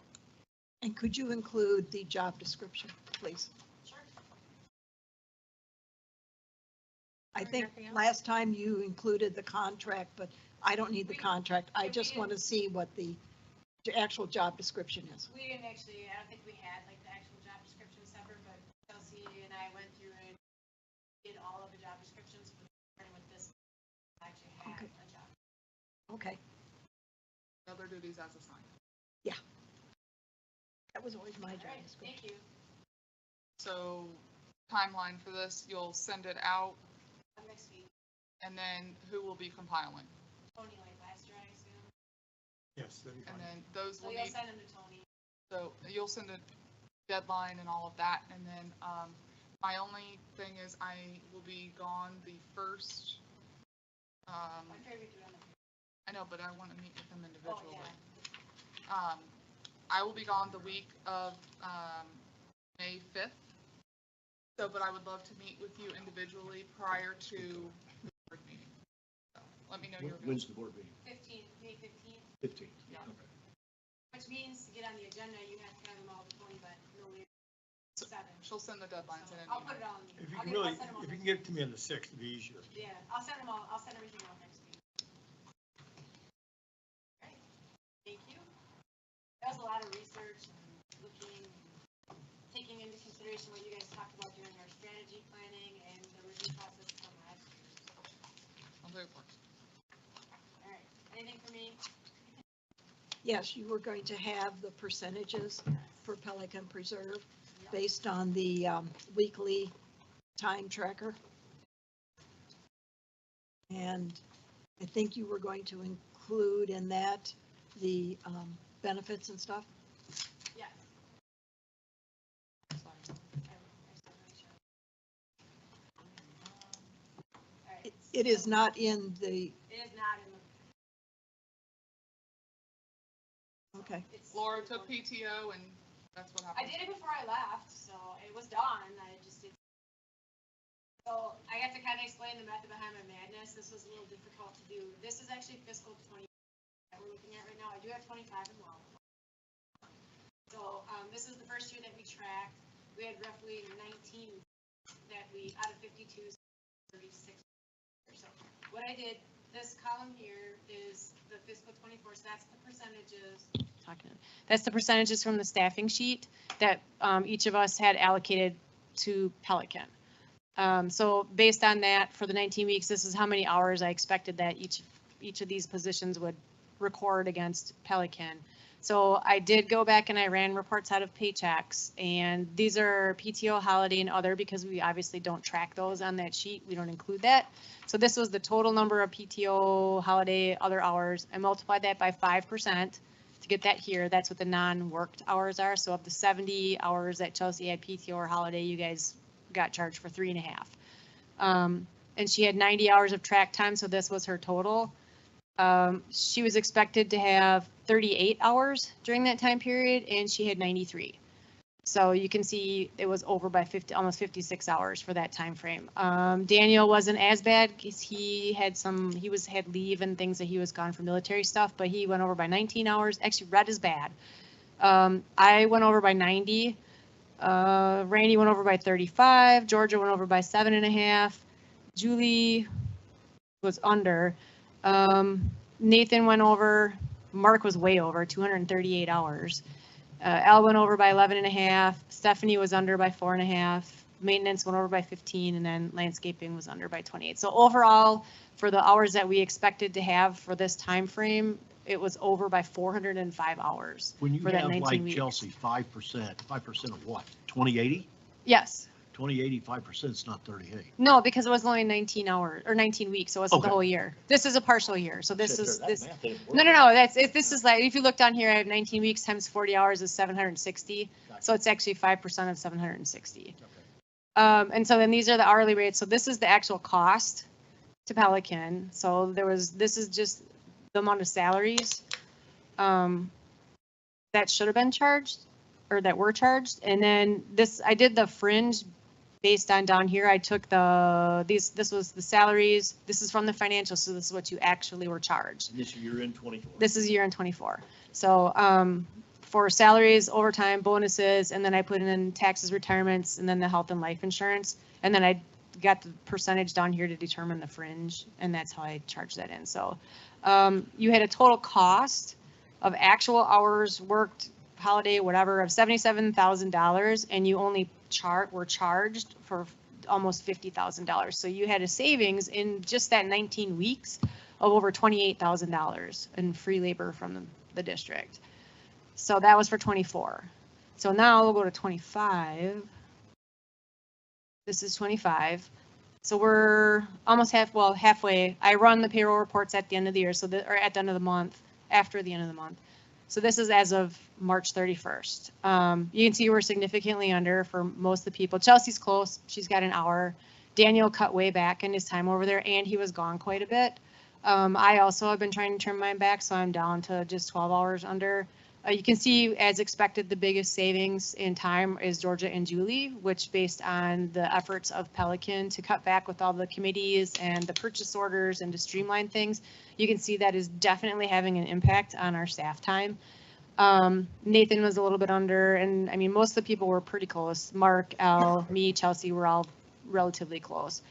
So based so far this year, and I have a note down here, I finally got the health insurance bill. So we have not had any health insurance or life insurance or anything charged against us since December. So I have 4 months that's going in. So when I run this for April, this is going to change quite a bit. But using the same logic, you basically had a cost of about $87,000 worth of time. You were charged for 118, so right now you technically overpaid about $31,000 so far this year. But combine that with the $29,000 that you underpaid for the previous year, right now it's about a wash. So. And we still have 6 months to go. Yep. Can So we that's get a my copy 6 month. of this? Yeah. Yeah, thanks. You go to page 255 of the attachment, the admin hours.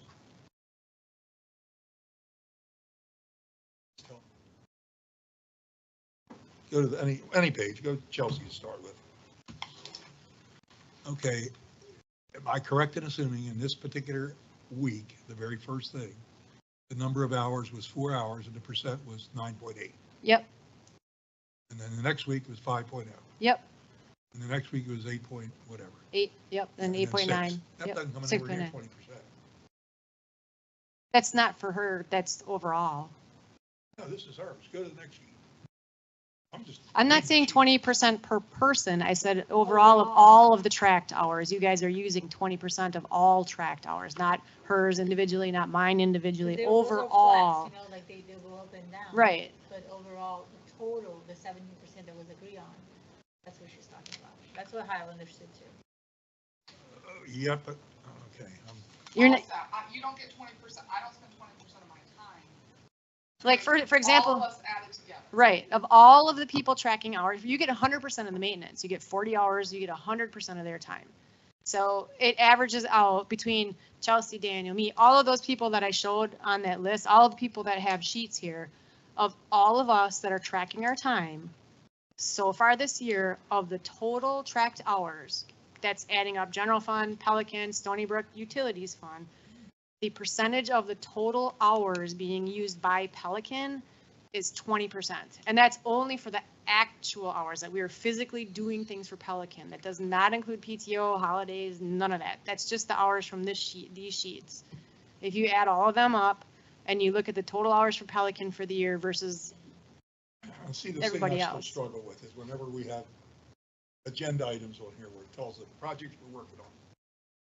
If I look at any list of projects, whatever anyone want to look at, whether it's Tetra Tech, or Tony, or whoever, and I look at those numbers, there's very few things on there for Pelican. Yet everybody's working their butts off for it. I have a real disconnect. When our priorities and our projects show 11, 12, 15 items, and 2 of them are Pelican, and you're telling me you're Is it overspending all meeting? the time. Is it meeting with? There's them? day-to-day operations stuff. I mean, there's follow-up, Well, there's it's everything. meetings, there's processing payments, there's phone calls, there's emails, there's agenda items, it's the But- constant, you can't base it just on projects. Well, I'm not, because it was just on projects. And there, I mean, there's 5%. things that you ask for them to do over there. There's the pressure washing, there's the painting, there's all No, of the that. pressure so- washing is 100% for our guy. We get 40 hours a week. That shouldn't enter his at all. But that's included in the total hours. So those 40 hours a week that Anything that's, But I never. I Anyone never who's question that tracking one. hours. I'm questioning the 11 salary people, not the hourly guy that we know we're paying 100%. That's not part of the equation. Now, if you're throwing them in there, then yeah. In your updates? I Okay, feel but- like it is. But then This if I isn't go- adequate, what I'm getting. Okay, so Chelsea, what is in the budget for Pelican? Is it 5% for you? Yeah, this year I think it's 5. 5? Well, Okay, so if you look at that, it makes. well, hang it on, worse. let me So go. Right now it's 9.8. You see what I'm saying? So overall. It depends on, it's it depends on over. how you're looking at But it. if you want to break it down, then let's break down Chelsea. So Chelsea's allocated to spend 5% of her time. So that. Chelsea's this year is 10. 10, so yeah. 9.8, so it's within, right? So then what is the next one? 5.0, 5 and then 8.8. 8.8. 6.9. So I mean, it flexes around. There's weeks where sometimes she may be at 15%, depending on what's going I on. mean, when we were deep into negotiations with Pelican about the O&M agreement and all that stuff, yeah, you put in a lot more time. I recognize there's variation. And this is not just totally a griping about the cost, but I don't understand how we're creating the cost. And I feel like I should understand that because I have to explain it. And the data that I get doesn't jive with what I'm seeing. So right now, so for this month, Chelsea spent 6.9%, not including PTO and not including any benefit hours. No, that's just for that week. No, that's his total. Oh. No, it's just for You that have a week. total It's for the by month? week. I don't have a total on here for. No, we didn't total it, but pick any one you want. I mean, go to the, I don't know, do Daniels, look at him. What is his percentage? But he was gone, so that's not really. He was gone for Army stuff. Well, he wasn't. He had Hey, can we have a PTO. side- he had- Can we maybe have Bob work with staff instead of I've been spending trying. 45 minutes talking about hours that Yeah, he's going to build a Pelican? We have had a lot of conversations. But yeah, it sounds like you need to have more. We've wasted Well- 45 minutes talking about that. Yep. So At besides Bob and asking questions about the hours, are there any other questions on the admin report? At least, Do we want to add benefits? This to get it to. That's what her. That's color what- sheet is. That's Okay. what she does. So if we could have a copy of that, so That- we can go back. to yeah, I the didn't see budget that one in my from book. Last year. No, I had And it done before I left, but it didn't make it into the board book. Okay. So it was done If before you I could send that left. to us separately. Because I said I would do it twice a year. For you, in color. The best thing that I see out of this is the realization that the effort to reduce hours It's working. showed up. Yes, That's- absolutely. Okay. Absolutely. Do what? Oh, you want to print it? Is there anything else for the admin budget? Out here. Nothing else for admin? All right, anything for public works?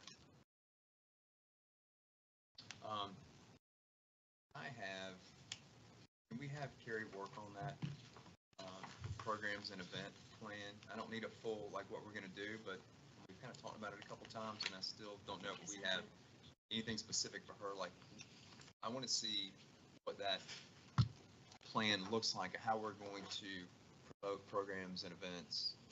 I believe they talked about it at the last PrAC meeting, but she was tasked with. I mean, because PrAC really has, it's her responsibility. If she wants to leverage the Parks and Rec Committee, that's fine, but that falls under her remit. Yep. And I'd at least like to know what her plan is and when we think some type of output or execution would come. And I'm fine if it's like, we have to have the amenities first before we do it, but, We have an idea. okay.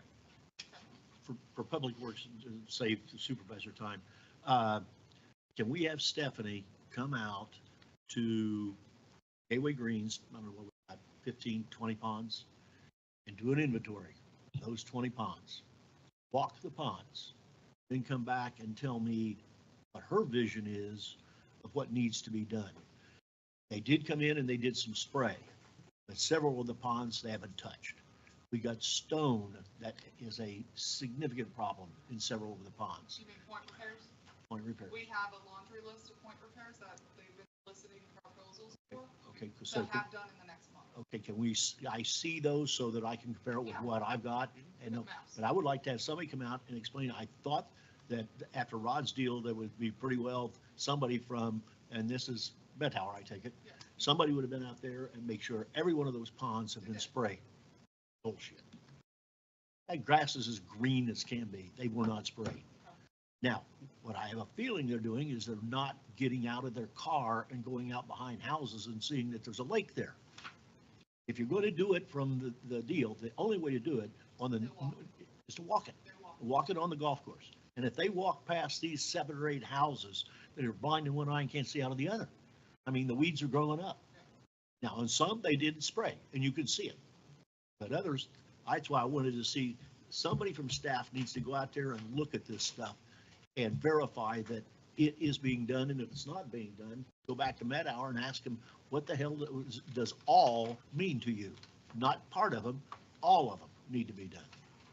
Because I'm hearing from people saying, oh, you got yours sprayed, I didn't get mine sprayed. So we just need to check that. And that would be a real good thing for a step in for her if she's going to be moving into that position in 2 months.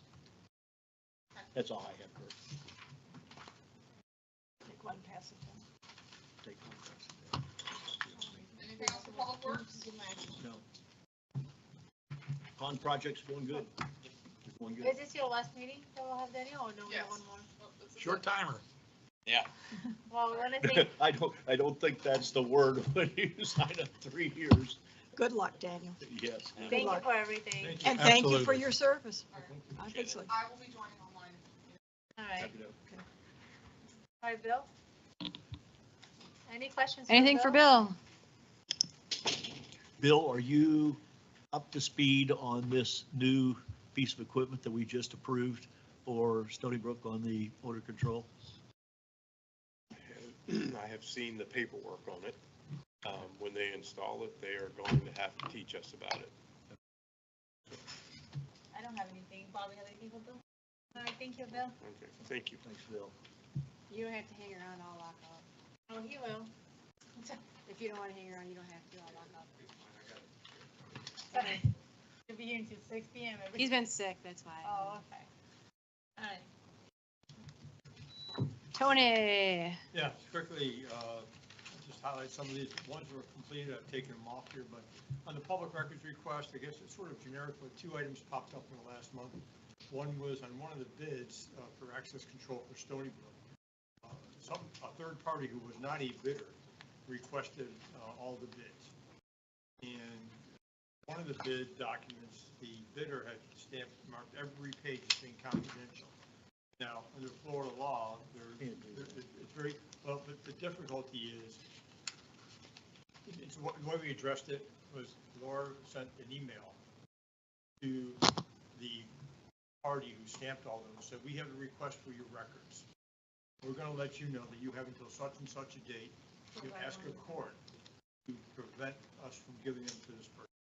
That's sort of following some guidance that the Attorney General's office gave. And what we're also going to do, talk with Randy, we'll get with Laura and Chelsea, in all bid documents on a go-forward basis, we're going to say, you know, folder print on the public records law, you don't determine what is confidential. We do. There are some provisions in Florida statute for trade secrets, proprietary financial information. We don't care what you stamp or mark. We will make a decision. You're on notice. On a go-forward basis, we'll take care of that. Also had an issue of Pelican Reserve Gatehouse. Somebody wanted to videotape from there. That also is exempt. There's court cases and Attorney General's opinion.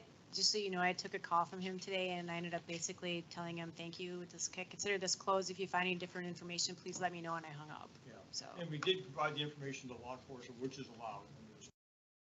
The Genope Master Agreement for Services, I think Zach and Chelsea and Laura are going to get together with the parties for Genope, I think in the next week to try to wrap. I up hope something. so, It's yeah. a liability issue, insurance issue. We're concerned about cybersecurity and liability. Irrigation meter, Stony Brook Village, I've been chasing Alyssa and Charles Mann at Westinghouse, US Home to get that done. I'll keep pursuing them. Stony Brook roads and streets, you already heard an outline on that, the update on that. The Santa Luz drain spouts, Ed will give you a call to give you an update as to that. I'll go into greater detail about it. I think there's a possible solution, but it's not. Storage tank MOU lease, what's going on with that, Laura? Do you know, with Lee County? I drafted it and just waiting feedback and comments. I haven't heard anything. I'm waiting on the county. Yep. Okay, thank you. Says the goddess from the ceiling. She's the voice from the sky today That's instead right. of me. And on the Daniels Parkway Apartments, the upsizing agreement was provided to them. I believe, correct? I'm sure if they, Chelsea, that was provided, I think, to Daniels Parkway folks. The upsizing. Correct. We don't have anything back from them yet on that. On the well agreement, I finalized the draft and gave it to staff this Monday. They have been quickly turning it around, and I have comments back even today from Austin on that. And that's one where it would be temporary irrigation wells until such time as the lines are closer or they hook up in a different way. We'll keep moving forward on that. Any questions? Where are we at on Fairway Lakes Office Park? Oh, Did that just die? Yeah, I've done nothing further. No one's ever contacted me. That's just the strangest darn thing I swear. So they're sitting there with $250,000 that they can split up and they're not doing anything. The court said that the corporation has this money, it's in the registry of the court. And after a certain point in time, the clerk who maintains the registry will have unclaimed funds, and the clerk may end up sending it up to the state to hold it in Department of Revenue so other people can make it. It defies logic, it defies common sense, I agree. Can anybody lay a claim on it? No. I'd be willing to do that. It is silly. Oh, I had one question for you, Tony. The awareness of the two parcels or single parcel. This is an easement question. That the way we have laid out Tree Line Boulevard corridor, district is going to be responsible for everything except the two plots at the front of Colonial and Tree Line, and the portion of the sidewalk on the Pelican side from the edge of the sidewalk, the fence. And that portion has always been handled by Pelican and the O2, but we now learn that that land is Pelican Preserve Community Association. We need to get the maps and the easement as ASAP so we can get them to sign off, and then maybe we'll conclude our easement issues in Pelican. Yeah, it'll be on the next list. You mentioned it to me today. I sent an email out to Will, you and he and I to get together on a call next week to lay it out. And they're, Tony, we already have the maps. you do? I just got them today. Oh, can you send it to me? And me? Yep. Thank you. Okay. Well, I've set up a meeting with Faye, and I just want to get them to, and I talked to Jim Bollinger to make sure that they're aware of it. They can always say no, in which case they take it over. Okay, we're good with that. Oh, one other thing that's not on here, I'm sorry. I know there's been discussion at the board level about e-bikes and issues and safeties and items in that. The legislature has allowed counties and cities to adopt their own regulatory schemes for that. Collier County next Tuesday is considering an e-bike ordinance after that death and accident that occurred, which was 2 lots from my house. An e-bike ordinance? Yes, and so if you want, I can send it to you if you want to send it to your county. I'd love to see it. Yeah, and again, they're considering next Tuesday. Send it to LCSO. Yeah, the county, well, the county, Right? it's a county issue and or the city.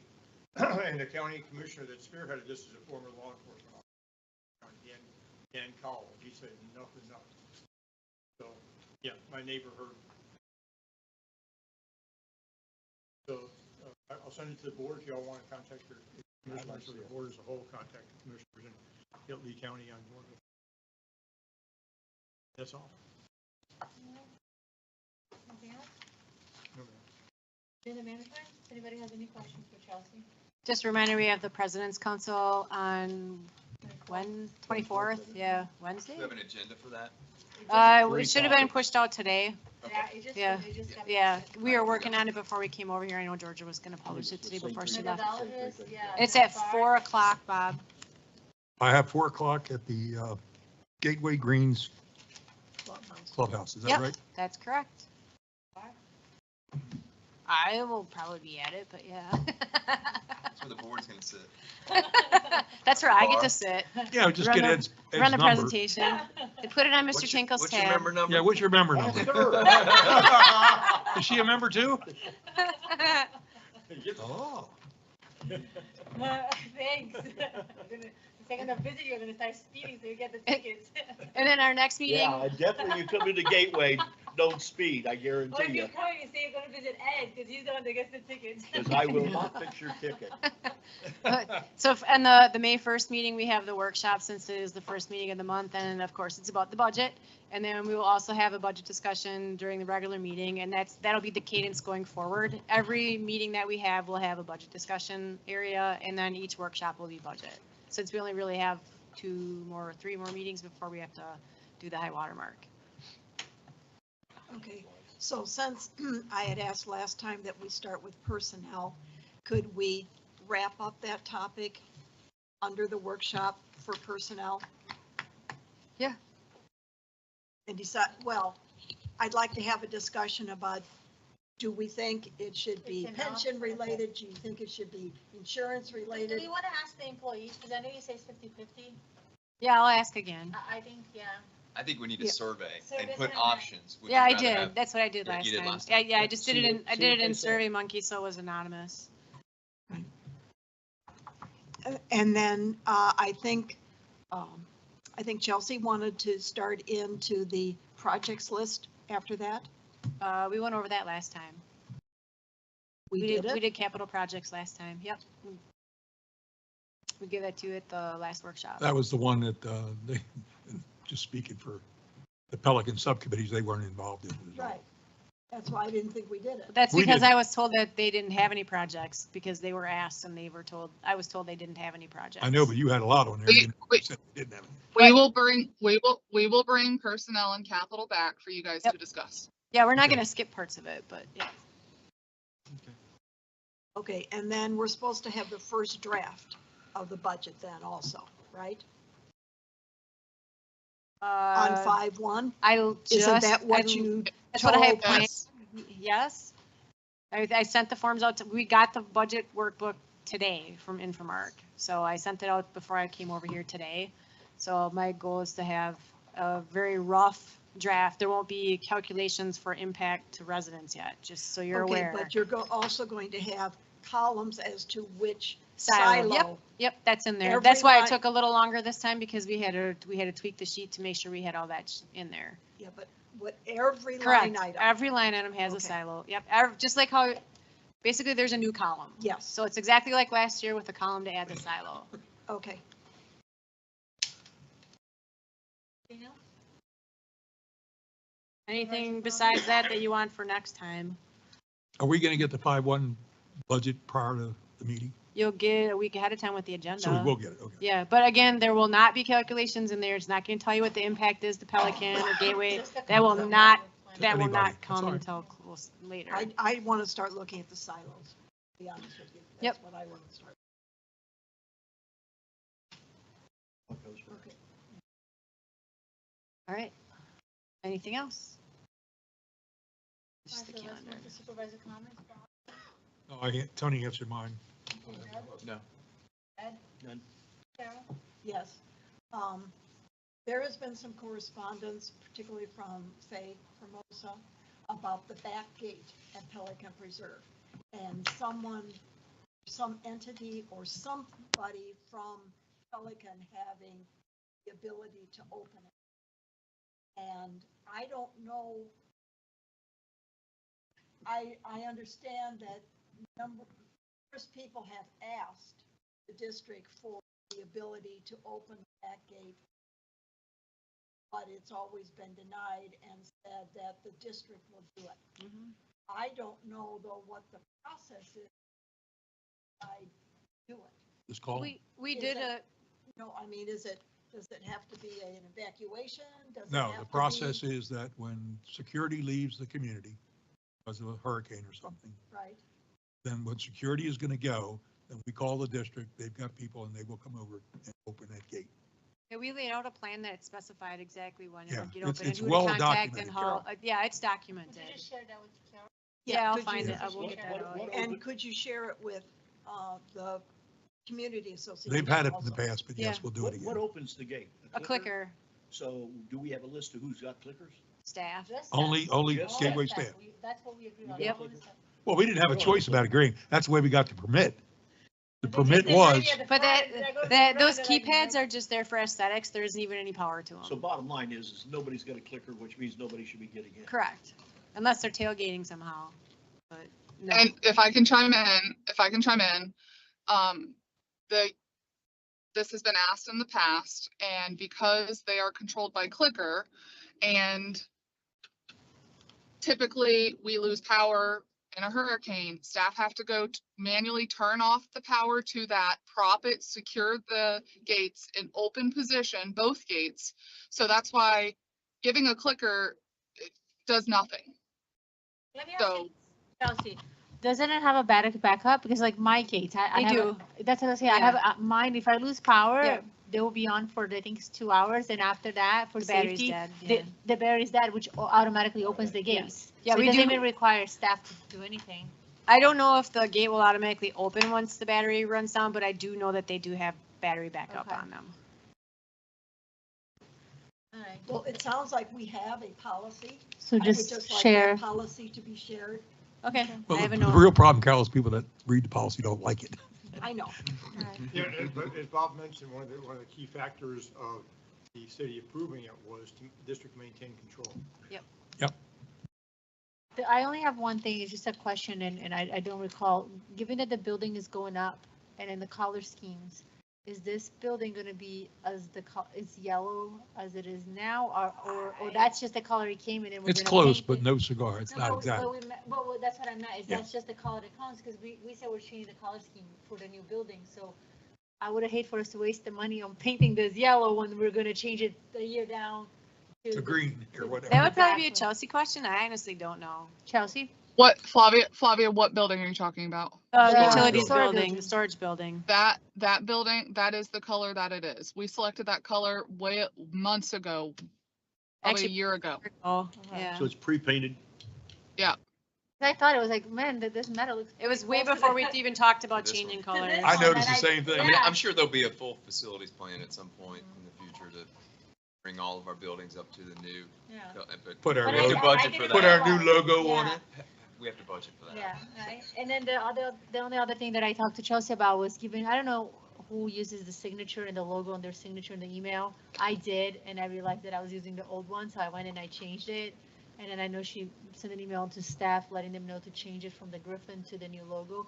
And if the board members needed any help, I think Chelsea said Laura would assist them with doing that. She That's volunteered. I That's- vol- it. Oh, we- Yeah, Chelsea will Thank help you. you. Chelsea will I help did you. have something. We got that notice that says we all have telephone numbers. Yeah, I had sent you guys that like a year How ago, is that- actually. how is that? So, So when they I, call you, when they call the 561-1313 and it says you want to speak with the supervisors, and then you press that, and then it says when it's shared. And So then it'll ring my cell Yeah. phone. no, it won't ring your cell phone, because you're unless gonna you, get a there's, you're gonna get a voicemail in your transcribed email. on your email. Oh, Yep. okay. So you never You're answer. gonna say, get I an went back and email looked at telling this you thing, you I have a thought, I voice- don't Yeah. see No, it. what you'll get is an email with the voicemail recording in it, so you just have to go to your click on it. email, Nobody open it, bothered to and call. play the, They call me, they don't leave Play me the a minute. voicemail. It's just an easy way to ignore. But there is the opportunity to have it forwarded to their phone if they yeah, so if you chose. guys wanted to ring Say on that your again. cell phone, she was saying, if you guys wanted to ring on your cell phone, there's an app that you can download, and then it'll actually ring your cell phone, Got but, too many apps yeah. now. I get enough calls. So for now, what'll happen if someone calls it is you'll get an email with the voicemail in it, and then you just play it from your email. Okay, that's all. We didn't want to give your personal cell phone numbers out, which is why we set those up. Okay, sounds good. Move to adjourn. All right, so move. Awesome. Thank you. See Good, you all good, next good. week. Have a good week.